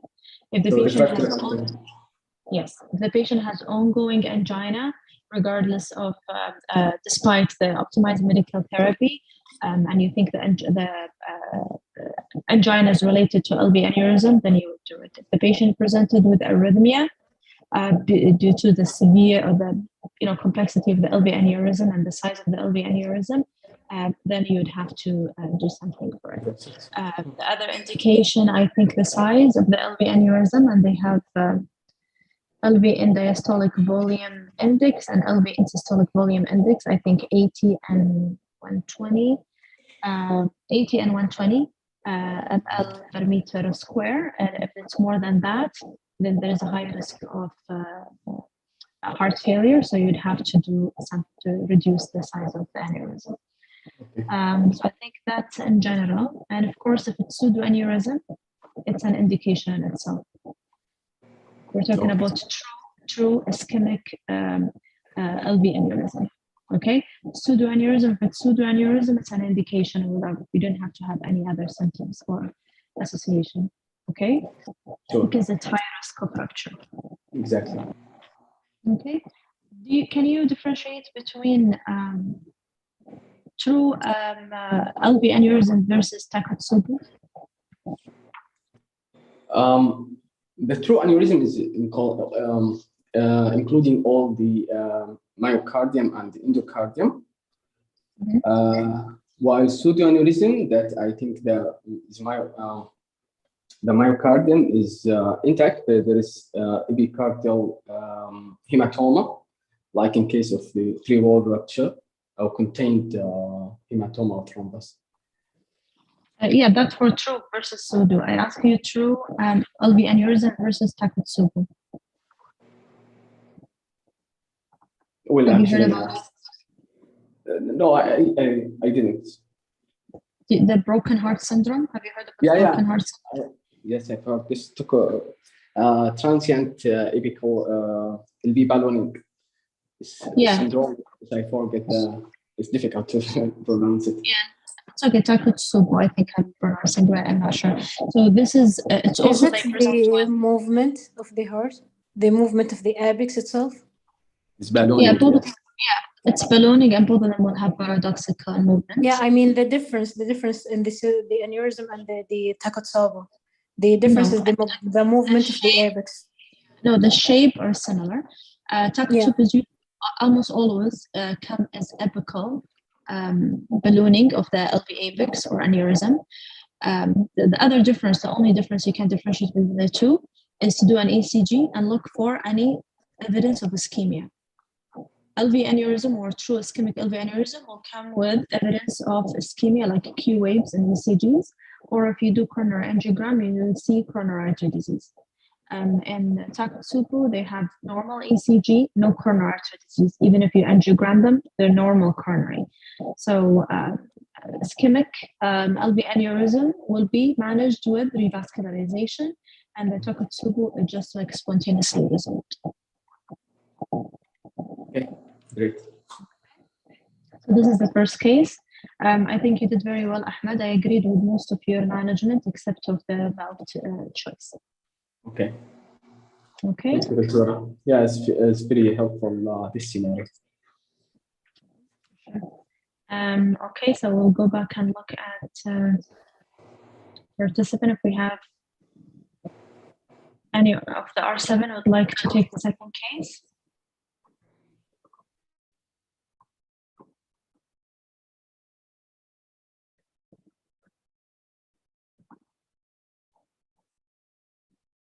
Okay, and if the R6,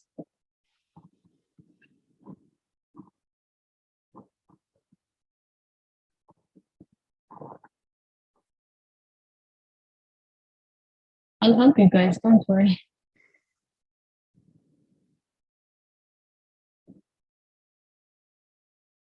No volunteer. Okay, Rashad.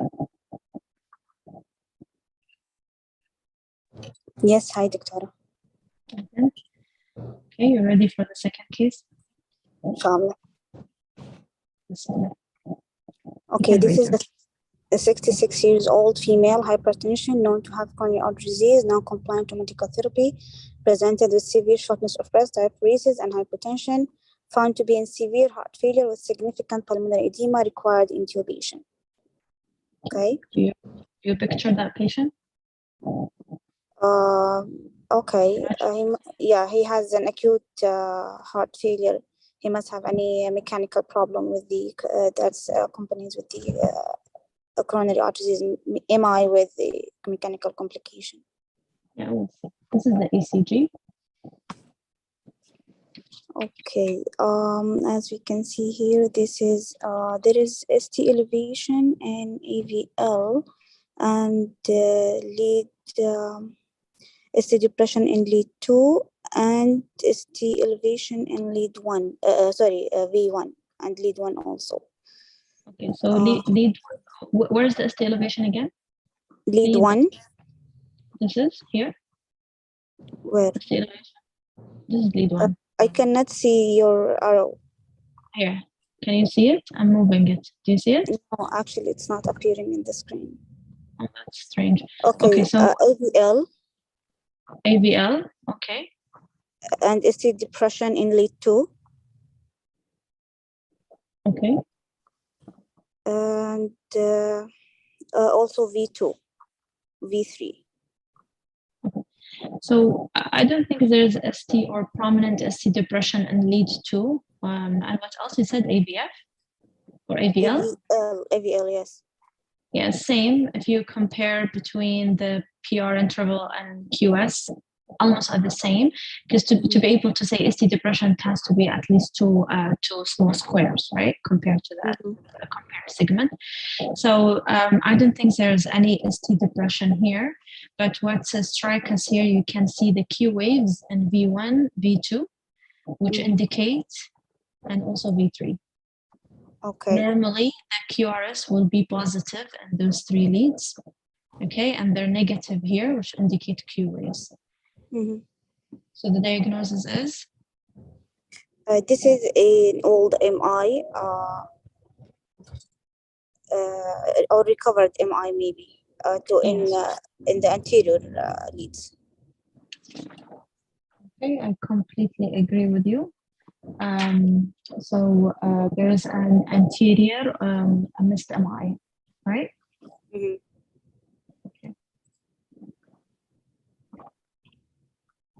They sent her for the cath lab, and this is the angiogram. Okay, this is the right coronary. I cannot see any significant lesion either in the RCA or in the PDA. Left system, left main is normal. Yes, there is a proximal lesion in the LAD. Significant, not significant? Again? Is it significant or not significant? Let me see the view again. Okay. Yes, it is significant. I think it's more than 75. Okay.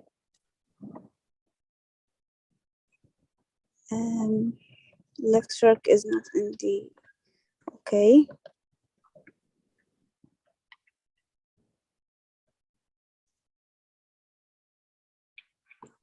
I don't think there is a lesion in the left circ or the RCA, only the LAD. But the view is not clear for the left circ. Maybe total OM, first OM. There is a ostial also in the left circ. No, there is nothing. Okay. So do you see the circumflex and you're happy with it? There is a total occlusion of the first OM. And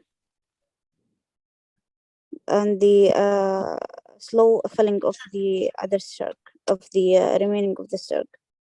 Okay, so this is the circumflex, right? Which is run in the atrioventricular groove. Yes. Usually the OMs will come this way. Yes. So there's complete occlusion or obstruction at the mid circumflex. So that way you don't see any of the OMs. Yes. Okay. And I agree with you, there is a lesion in the LAD. However, I disagree. I don't think it's significant that much. And if I would compare it to here, I would say at least 40 to 50% compared to normal.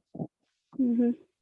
Again, it's subjective. I may see it 50%, you may see it 70%, and that's why we do FFR to check. So they did FFR, and it's not significant in this case. Okay. So what's your conclusion? Significant lesion in the total occlusion of the mid left circ. Okay. This is the LV angiogram at the ventriculogram.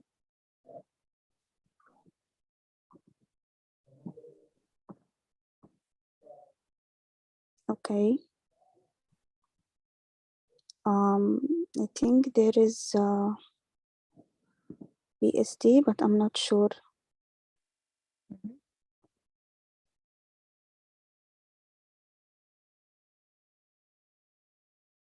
Yeah, I think there is a VSD. What is this? This is the LV. Yeah. And this is the pigtail. It's in Yes. the LV. They're injecting, and you see dye. Yeah. Communicating between the LV and the RV. So yes, I agree with you. There is an VSD, ischemic. ventricular septal rupture. Okay. So you said this is an acute, like old missed MI, Yes. anterior MI with complete occlusion of the circumflex and complicated by an ischemic VSD. Yes. How would you manage this patient? This patient is okay. She's in heart failure. How would you manage this patient? So first of all, as usual, we should stabilize the patient hemodynamically management. First, taking the vital signs, ventilate, intubate the patient. Then we should maintain. We have 3 goals, important goals to maintain narcotic output. Put the lines to decrease the systemic vascular resistant and decrease the left to right shunt, and to maintain adequate coronary blood flow by placement of intra-aortic balloon pump, also pharmacological support by inotropic support, diuresis for the heart failure, and to treat the pulmonary edema, and vasopressor, of course, to maintain the mean arterial pressure. And then we should do the echo to localize the exact site of the VSD, and then take the patient for OR. Okay. I agree with you and your medical management. Yes, we want to optimize the cardiac output. We want to decrease the systemic vascular resistance and increase coronary blood flow. And what type of inotropic support that you think that you would like this patient to be on? She will need a vasopressor, like norepi, dobutamine. I think in the VSD we should avoid the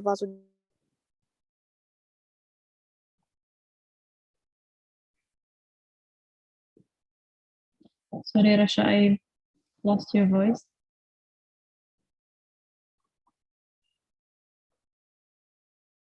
Is it only me, or can you guys hear? We cannot hear Dr. Rasha.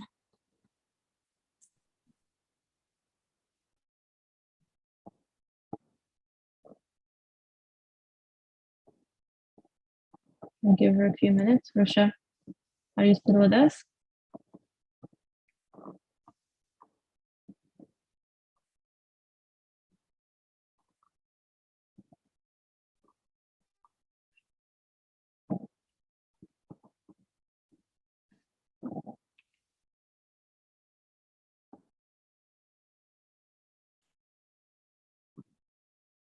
Maybe she's trying to log in again. We'll just give her a few minutes. Hello? Hi. Hello? Yes, sorry, I think the network is a little bit not good. I'm in the car, that's why, sorry. So, okay, no problem. you heard my answers? Yeah, so I said I agree with you on your medical treatment, but I was asking which inotrope, one of the inotropes that you would prefer in this case. One inotrope, I will choose norepi. Okay, and why? to maintain mean arterial pressure. Okay, how about milrinone? What do you think about milrinone? Both. It's a combination with norepi and milrinone. Okay, but if you'd have to choose one.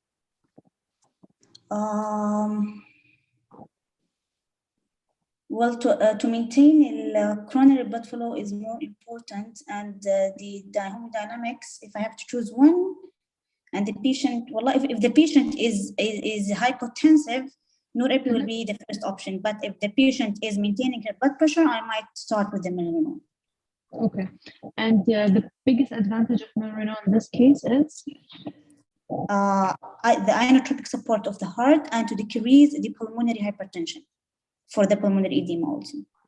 To decrease the afterload, right? Yes. Yeah, and by decreasing the afterload?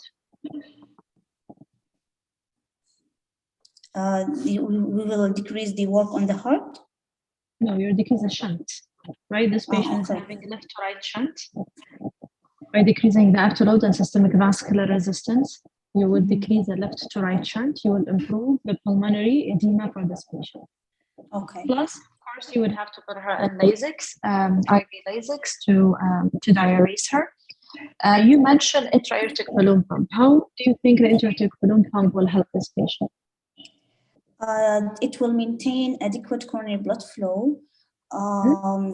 It should be an early intervention to achieve the goal of increasing the coronary perfusion and maintaining good cardiac output. Excellent. And same as milrinone, it will decrease the systemic vascular resistance or decrease the afterload.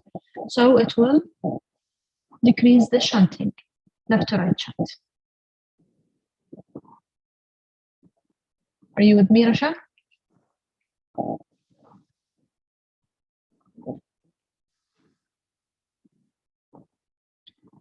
Okay, again, I'm just gonna explain it again. So intra-aortic balloon pump is very important with patient with ischemic VSD. So this patient was coming or presented with heart failure.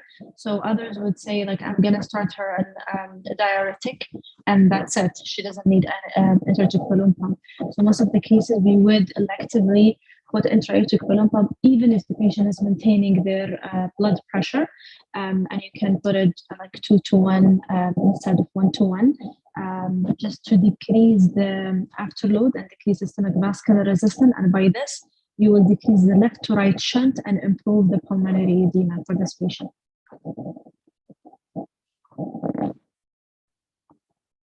Rasha, are you back?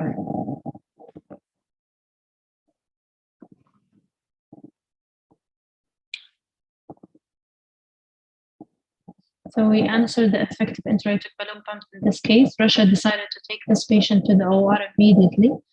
I wanted to ask her about her. Rasha, are you back? Yes, I'm back. Sorry.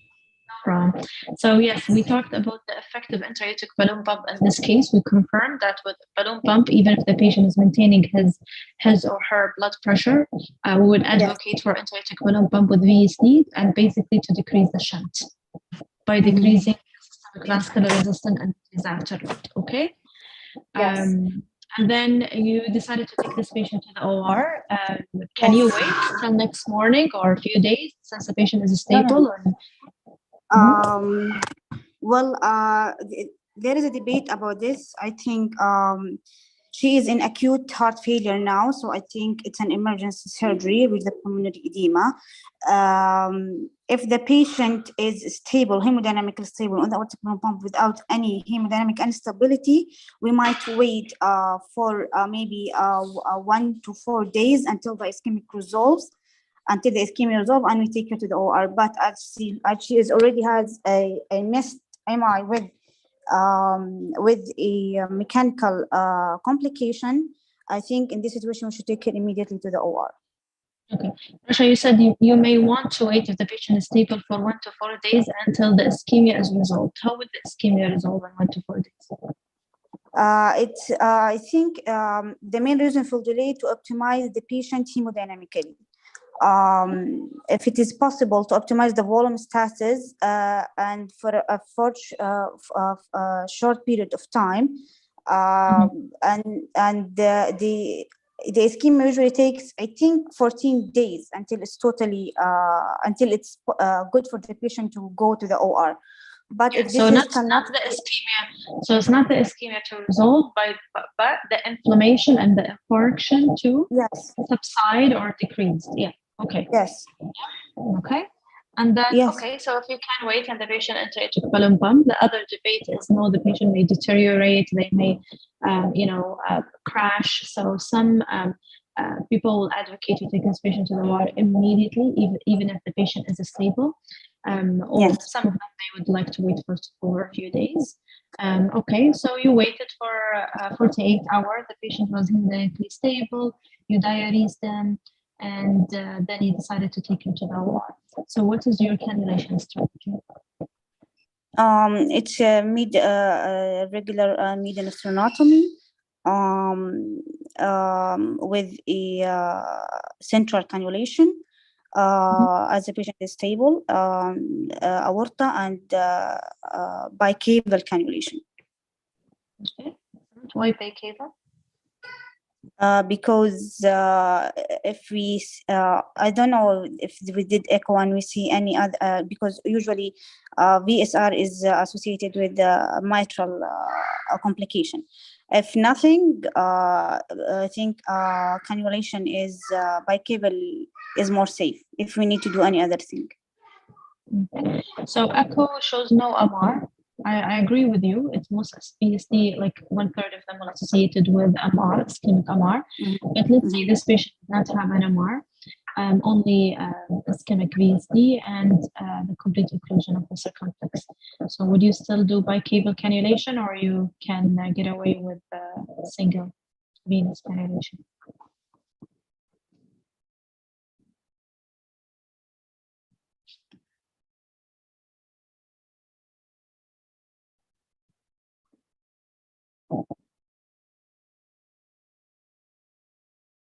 Russia is gone. Anyone want to answer this question? Yes, doctor. Sorry. So you said the patient has not. Also, either way, we will do bicaval cannulation for better venous drainage and also to avoid entering the air into the venous line while we open the right heart for the septal defect repair. Excellent. I agree with you. So it's not a choice in this case. We have to do a bicaval cannulation because we have a VSD that we'd like to repair by opening the right ventricle. So in order to prevent air embolism or air into the arterial line, that we have to go bicaval cannulation, right? And snare both cable. Yes. So this is for cannulation strategy. And then what is the gold standard surgical repair for this issue? Okay. Okay. I think for it's what I have I would have read that we have depend on the site of the VSD location. Usually the inferior VSD is repaired by exclusion technique, and the infrarectum exclusion technique also for the anterolateral infarction. For the apical VSD, usually a patch technique. So this patient, I know there might be. Yeah, I know there might be a lot of technique that it's mentioned in the textbook, limited infarctectomy, but the gold standard nowadays for any VSD or ischemic VSD is exclusion technique. Do you know what does that mean? I cannot hear you, doctor. Do you know what does that mean? What does exclusion technique means? Yes, the exclusion techniques. You want me to say the steps? No, not the steps. Just like what is the general idea? Okay. So the infarct area, we do not resect the infarct area. We just do plication around aneurysm and a patch that's close, that is sutured to the viable myocardium around the VSD. Okay, so there is no aneurysm here, it's only a VSD. So I agree with you, the exclusion is to avoid the infarcted area. So you're suturing the patch, not around the VSD itself, but into a healthy myocardium. So what you usually end up doing, creating a new septum. Okay, so your first or superior stitches will be at the superior surface of the interventricular septum, and then all the way down to the apex. So you're basically creating a new septum on the expense of the RV.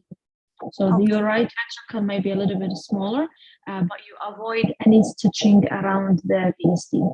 And the reason is because it's usually operate in acute phase, and the area is very inflamed. The tissue is not that robust to hold the sutures. So you try to suture the patch around a healthy myocardium. Okay, so in one word, any ischemic VSD should be repaired with exclusion technique. Okay, what if the VSD is apical, like at the apex? Okay, apical VSD, I think need to go with a left ventriculectomy. Also, I think infarct exclusion for the septal defect for apical infarction. I think we can do both the infarct exclusion or infarctomy. So if it's in the apex, is much easier than if it's in the anterior septum. So we can do from outside. You can just do 2 strips of Teflon and you applicate that without opening the LV. Yes, just from outside. And excluding the VSD. If you're sure that the VSD is very apical. Oh. Okay. And how can we be sure that we closed it without seeing it? You can check with the echo and we make sure, but this is in very, very apical VSD, so you can basically exclude the apex of the heart. You just plicate it and close it. Close the left ventricle with the right ventricle, so you sandwiched the VSD. Oh, okay, it's like a plication. Plication, yes. Okay. How about the coronary? Would you attempt to bypass the circ? Of course, yes. I think as the patient already went to the OR, we would do a coronary with the VSD repair. But I think that also there is a debate regarding this. Some people say that it will increase the bypass time and the operation time the patient may not need, but I think most of it is that if there is a critical occlusion in the coronary, we should bypass it. I agree with you about the debate. I would say this is a late presentation of MI with the Q waves already formed.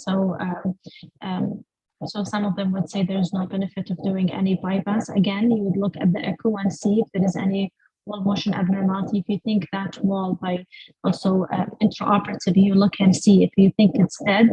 There is no rule for bypass. Otherwise, it won't hurt just to do quick one vein bypass for one of the big OIs if you can see to bypass that area.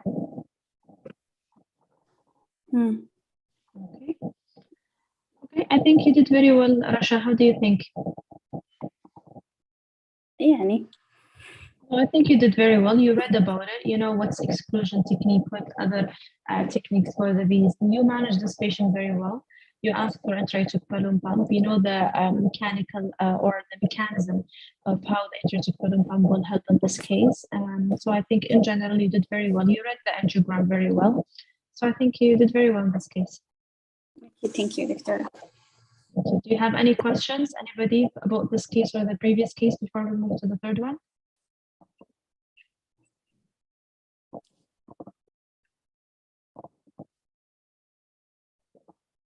I know mechanical complication of MI is very rare nowadays. We rarely see them.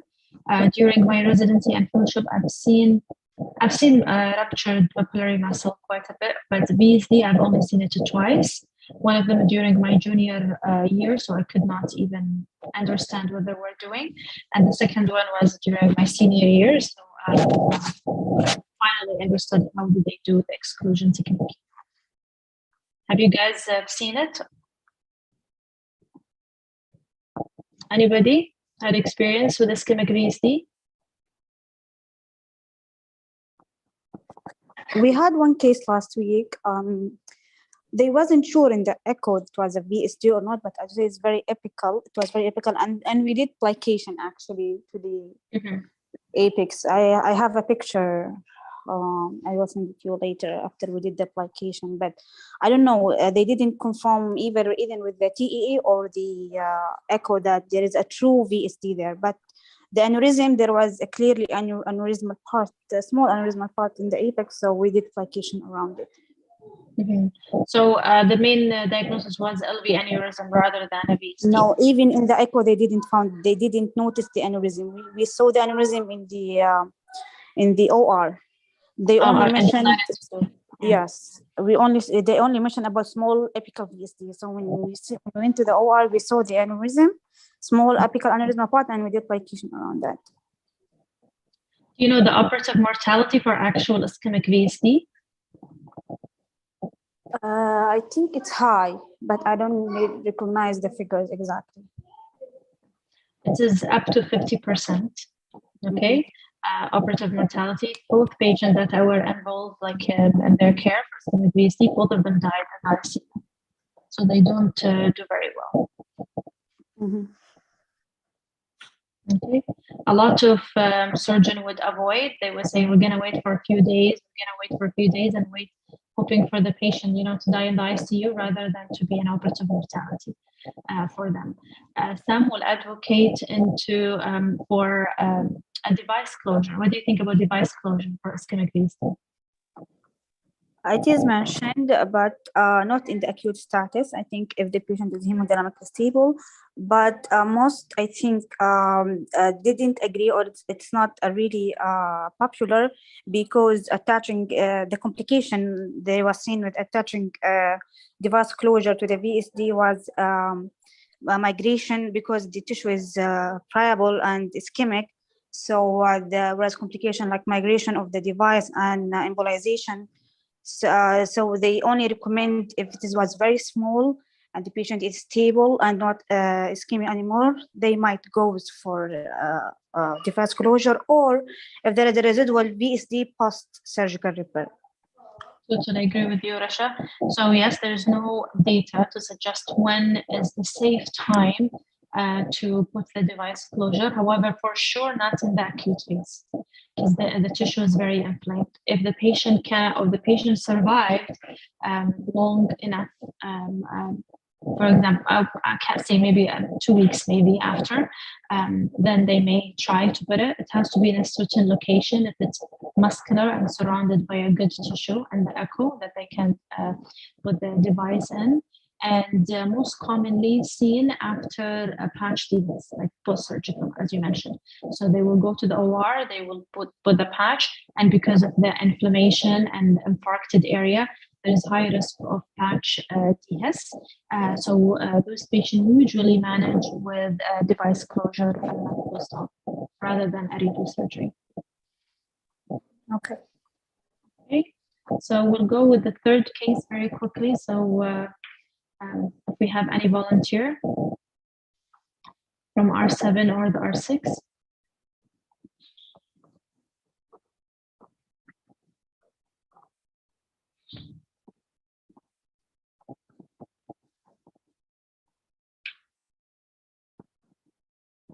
It's a very quick case, and I'll help you guys.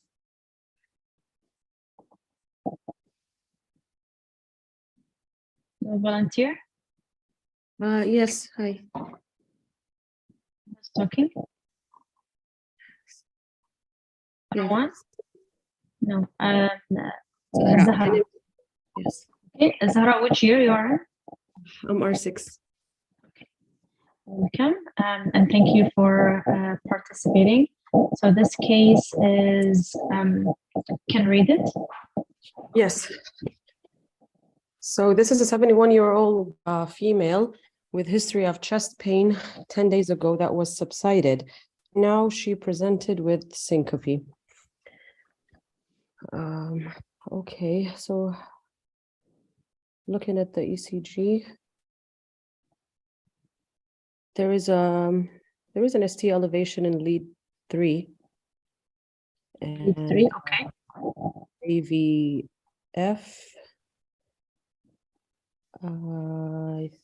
Yeah, I think so. That's about maybe AVL. I'm not sure. Okay. Any other abnormalities in the ECG? I think there is an ST depression in V5 and V6. Okay, there might be. And also she's bradycardic. Yeah, I believe she's bradycardic as well. Okay. So, and I agree with you. There might be some. Looks like maybe there's heart block as well. Okay. Yeah, I think there's like dropped QRS in lead 2. But I'm not 100% sure. So this in lead 2, you have P, QRS, T, then P, P. Yeah. P, QRS, T, P. Right? Yes. Yes. So what do you so there? So third degree heart block, I believe. To agree with you, there are some Q waves and lead 3 and AVF, which is abnormal, which indicate cold PRFI and complete heart block. Okay, they sent her for angiogram, and this is her angio.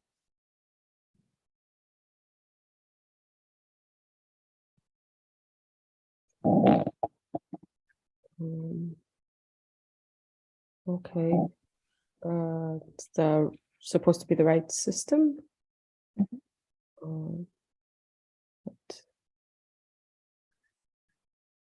So it seems like there is total occlusion of the right system, the RCA. The left system sleeps okay.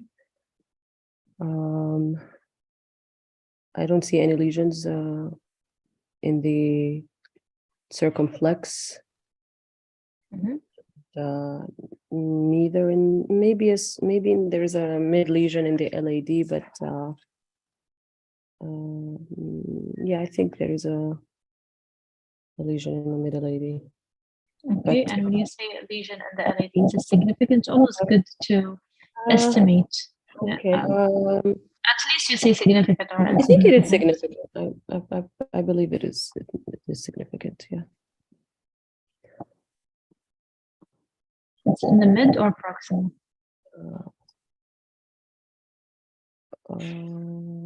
Proximal, I think. I'm trying to stop it to show. I believe it's a proximal lesion, and I believe there is like a CTO of the right, the RCA. I'm going to stop it, but it's huge. It's somewhere here, very proximal. Yeah. Okay. Yes. Okay, and total occlusion of the RCA. Okay. Why do you think this patient presented with syncope? What's the mechanism? Due to the heart block. Okay, and why do you think this patient is having heart block? Okay, so she's probably got some dissociation due to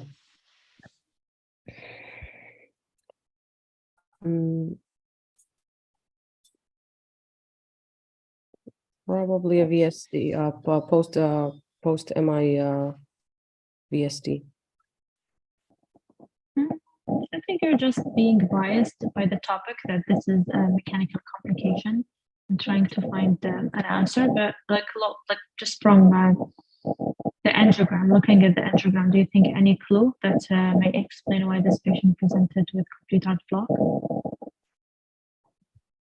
Just forget about the mechanical complication. Just about this angiogram.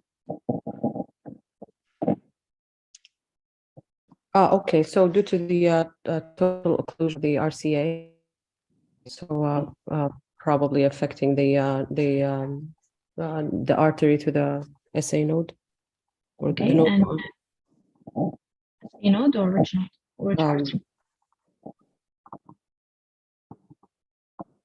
Yeah, if you have injury to the SA nodal artery, for example, during the surgery, the patient will have complete heart block. No, it's the AV node. Yeah. So AV, what's the blood supply to the AV node? It's from the PDA. Okay, it's from the PDA and like 100% of the patient, or In like 55% of the patients. it's more than that. It's from 85 to 90% from the RCA and 10 to 15% from the circumflex. Okay, that's why a patient with acute inferior MI, they have high risk of complete heart block. Same things if you would do an off-pump CABG, for example, and the patient is having, for example, high stenosis in the LAD, and it's collateralized by the RCA, and you're doing an off-pump CABG. Before you snare the RCA, you have to temporarily snare it and check if the patient will develop any complete heart block, because it's an off-pump CABG. And it's happened to us multiple times that once we try to snare it down to do the bypass on the RCA, the patient will arrest. And it is off-pump because there's no flow to the RCA, so basically there's no flow to the AV node. Yes. Okay. Sometimes you have to use shunt in that cases.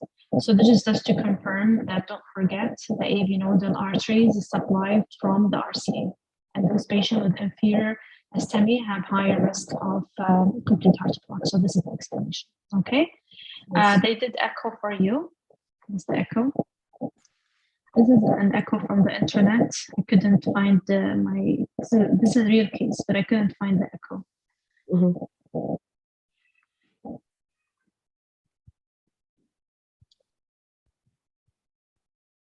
What do you see? Okay. Is it transthoracic or transesophageal? I believe it's transesophageal. Okay. Do you know, how would you know if it's transthoracic versus transesophageal? Not really. Okay, so this is transthoracic for chamber view. Okay. One of the clue that you can tell with this is transesophageal versus transthoracic, you will see the angulation of the probe. Okay. You don't see the angulation, you don't see the 0 versus 45 versus 90 degree, 120, the angulation of the probe when you do it. It's like an angle. Yeah, so you don't see it here. Most of the transesophageal, it will be a transthoracic will be upside down like here, and for transesophageal it will be the other way. Okay. All right. So what do you see here? So a 4-chamber view. Not this one. This one. Any abnormalities?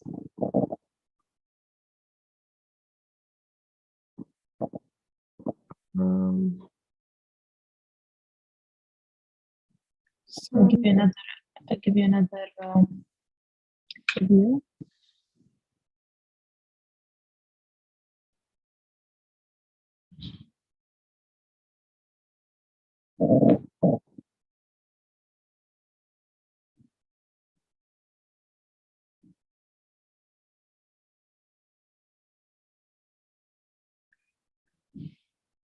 There is an LV aneurysm. So it's very obvious here. It is there as well. You would mention when they sweep down to the LV, you'd see this. Mhm. Right? You see the LV apex where it's supposed to be closed, and then there is a pouch. Yes. There's a pouch here. Same things in the, just to help you in future, because most of the time it's not that clear. So you see this is Whitworth, and so this is for chamber view. And then when they sweep down, you see this out pouching. Mhm. Okay. So what do you think this is diagnosis? It's a post-MI left ventricular aneurysm. Okay. How would you manage this patient?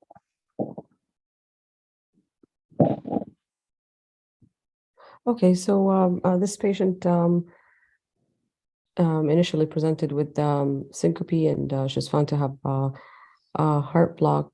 So she needs to be admitted to an ICU setting.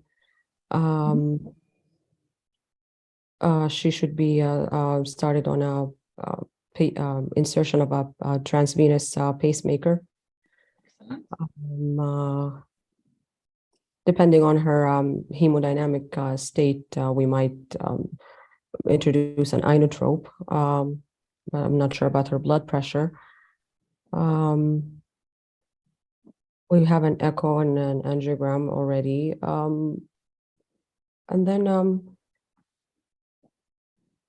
depending on her hemodynamic state, we might decide on surgery. Okay. So she has a complete occlusion of the RCA. Would you advocate for PCI in this patient and pacemaker? They'll just can try to open the RCA, and once they open the RCA, we have a stent.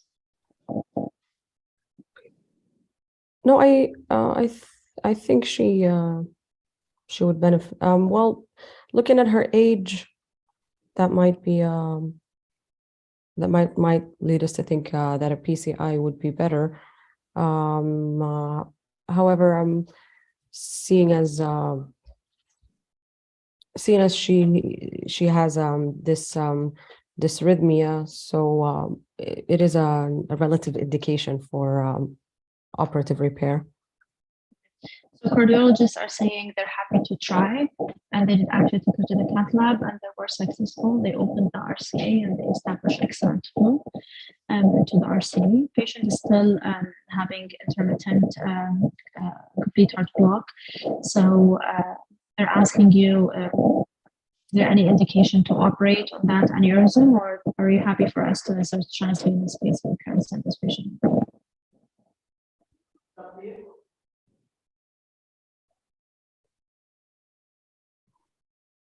Okay, well, I think we can wait before operating. Can follow the size of the aneurysm, if there is any expansion, follow her symptoms, if she has any angina or symptoms of heart failure. So I think, or any other indication of LV aneurysm that we discussed before, right? yeah, yes. Okay, I agree with you if your diagnosis is a true LV aneurysm. However, the diagnosis is pseudoaneurysm. Okay. So do you know why it's pseudoaneurysm? And how, or the other question is how to differentiate true aneurysm versus pseudoaneurysm in the echo. A pseudoaneurysm is usually due to a rupture in the LV wall. That is most likely due to the ischemia that she had before, and then it becomes surrounded with or covered with the pericardium. So that's a pseudoaneurysm. I'm not 100% sure how we can differentiate on the echo. I guess maybe this appearance of again, I'm not really sure. Did you remember the first case where we said that patient had LV aneurysm and we Yes. ignored it? Yes. I'll go back just to show you the difference. I remember what that one looked like. It did not look like this one.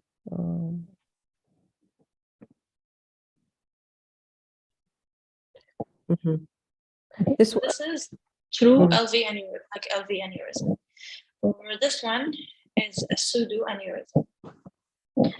I agree with you. So pseudo aneurysm is a contained rupture and usually covered initially by pericardium or fibrin. And then with time, it's with a small leakage of the blood around the tear, that fibrin or the epicardium that's around it, it will start to dilate and forming like a pouch or like an extra cavity. It's not truly from all the layers of the endocardium and myocardium. So that's the difference between the true aneurysm versus pseudo aneurysm. And that's why in pseudo aneurysm, it's an emergency surgical indication to repair. We can't wait because it's higher risk of rupture.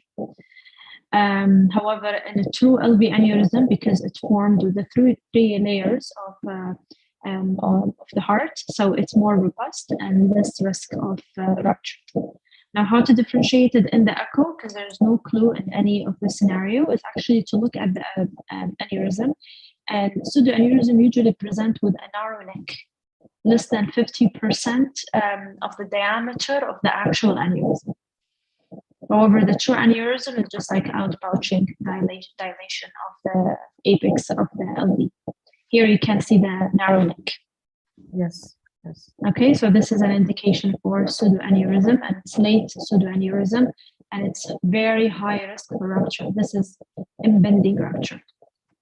Okay, so we have no option other than to operate on this patient, knowing that this is a high risk surgery. I'm just gonna ask you, what do you want to do? So my question is, would you take this patient to the OR? She was completely asymptomatic, stable, with temporary pacing wire or esophageal. Now we discussed this and we said, yes, we're going to take her because it's pseudoaneurysm, right? Yes. Okay, what's your cannulation strategy? You see it as this pseudoaneurysm is big and with high risk of rupture, I would say to go with a peripheral cannulation, just to avoid the risk of rupturing the aneurysm with the sternotomy. Totally agree. So this is the case. Ahmed, in the first case, he decided to go peripheral cannulation in patient with ruptured ischemic OMR. So I thought it's okay. He can, if you want, and if he's concerned. But I thought it's just overkilling. However, for this patient, I totally agree. Because where there's a high risk that once we open the sternum and you lift the heart, it may rupture, and then you have no time to go on bypass. Okay, so in this case, we want to go in peripheral cannulation and stabilize the patient, and then we open the chest. Okay, do you know the gold standard surgical repair for pseudoaneurysm?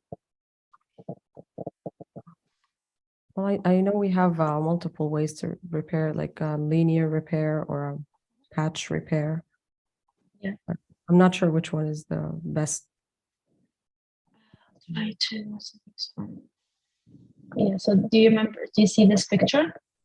So this is the infarction or the pseudoaneurysm. So either you put two strips of Teflon around it and you close it, or you put a Teflon patch, like circular patch, and you do it around. Okay? Yes. Or the third, it's mentioned here, will tell you alternatively, Teflon patch can be glued to the ventricular tear. And this is exactly what we have done in this case. So we have pseudoaneurysm. So what we did, we went on bypass peripheral. We opened the patient chest. We lift the heart. We saw the fibrin and the pseudoaneurysm. They took glue. They just spray that area. They took a Teflon patch and just glue it into the scar and put the heart down, and we close the chest. Okay. Okay, so sometimes it's very difficult to put your sutures around that inflamed and thin part of the heart. So it's easier just like to glue the patch. Yes. Okay, so this, let me just show you something. So this is, you're reaching the end of the case. I was happy that you chose peripheral cannulation in this case, and I would say this is the most important point in all the mechanical complication. The VSD, the true aneurysm, LV aneurysm, mechanical complication, papillary muscle rupture, they can go away with central cannulation, but this is the only one where you want to do peripheral cannulation, even if the patient is stable, because what you can end up having, also this is an MRI, I'll show you, pseudoaneurysm. So this is the LV, this is the aorta, and you see the outpouching. Yes. And you see the narrow neck compared to the aneurysm. So this is an pseudoaneurysm case. Okay, and so this is a real case of pseudoaneurysm free wall ruptured. It was contained. So once they open the heart, it's it's ruptured and it starts pouring blood. So if you were not on peripheral cannulation, you may, the patient may die on table before you go bypass. Yes. Okay.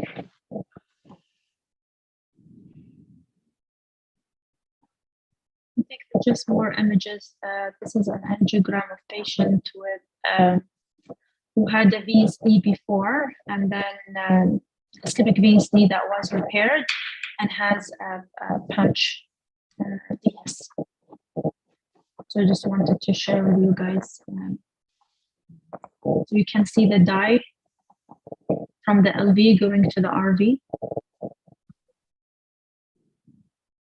which indicates a VSD. Yes. Okay. So thank you very much, Zahra, for your participation. This is the end of the third case. I hope you guys have learned something. I know they were quick, and I understand that you guys may have limited experience as me as well with the ischemic or mechanical complication post-MI. We just have to know for the exam in general how to deal with this patient, how to manage them, how to mitigate, optimize them, and how to what's the gold standard repair for each of them. I don't think for the purpose of your exam anybody would go into details of how to do an ischemic VSD repair. But if you say exclusion technique, and he may ask you, what do you mean by exclusion technique? And you'd say there's like to be away from the VSD itself and to switch into a healthy myocardium. I think it's enough. For a contained rupture or pseudoaneurysm, it's very important to differentiate between true LV aneurysm versus pseudo. And you know that with pseudoaneurysm, it's a surgical, it's emergency, and you have to operate because high risk of rupture, and you have to go on peripheral cannulation. I think this is more than enough. And then you can describe how to repair it by 2 Teflon or by gluing the patch on top of the scar. And for the true aneurysm, it's in Lawrence textbook, there's a table with all indication for operating in a true LV aneurysm. As we mentioned, it has always to be symptomatic, like heart failure, angina, recurrent embolism, arrhythmia, or expansion. Do you have any questions?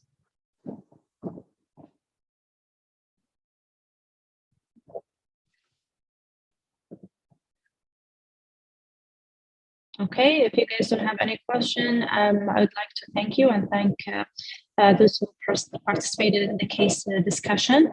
And our next session will be a journal club next week, and we will discuss the freedom trial.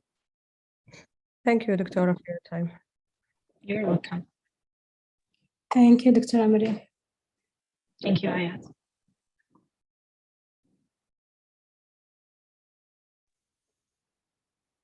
Thank you, Dr. Mariam, for today's discussion and for your time. Thank you all, and we'll see you next week, inshallah.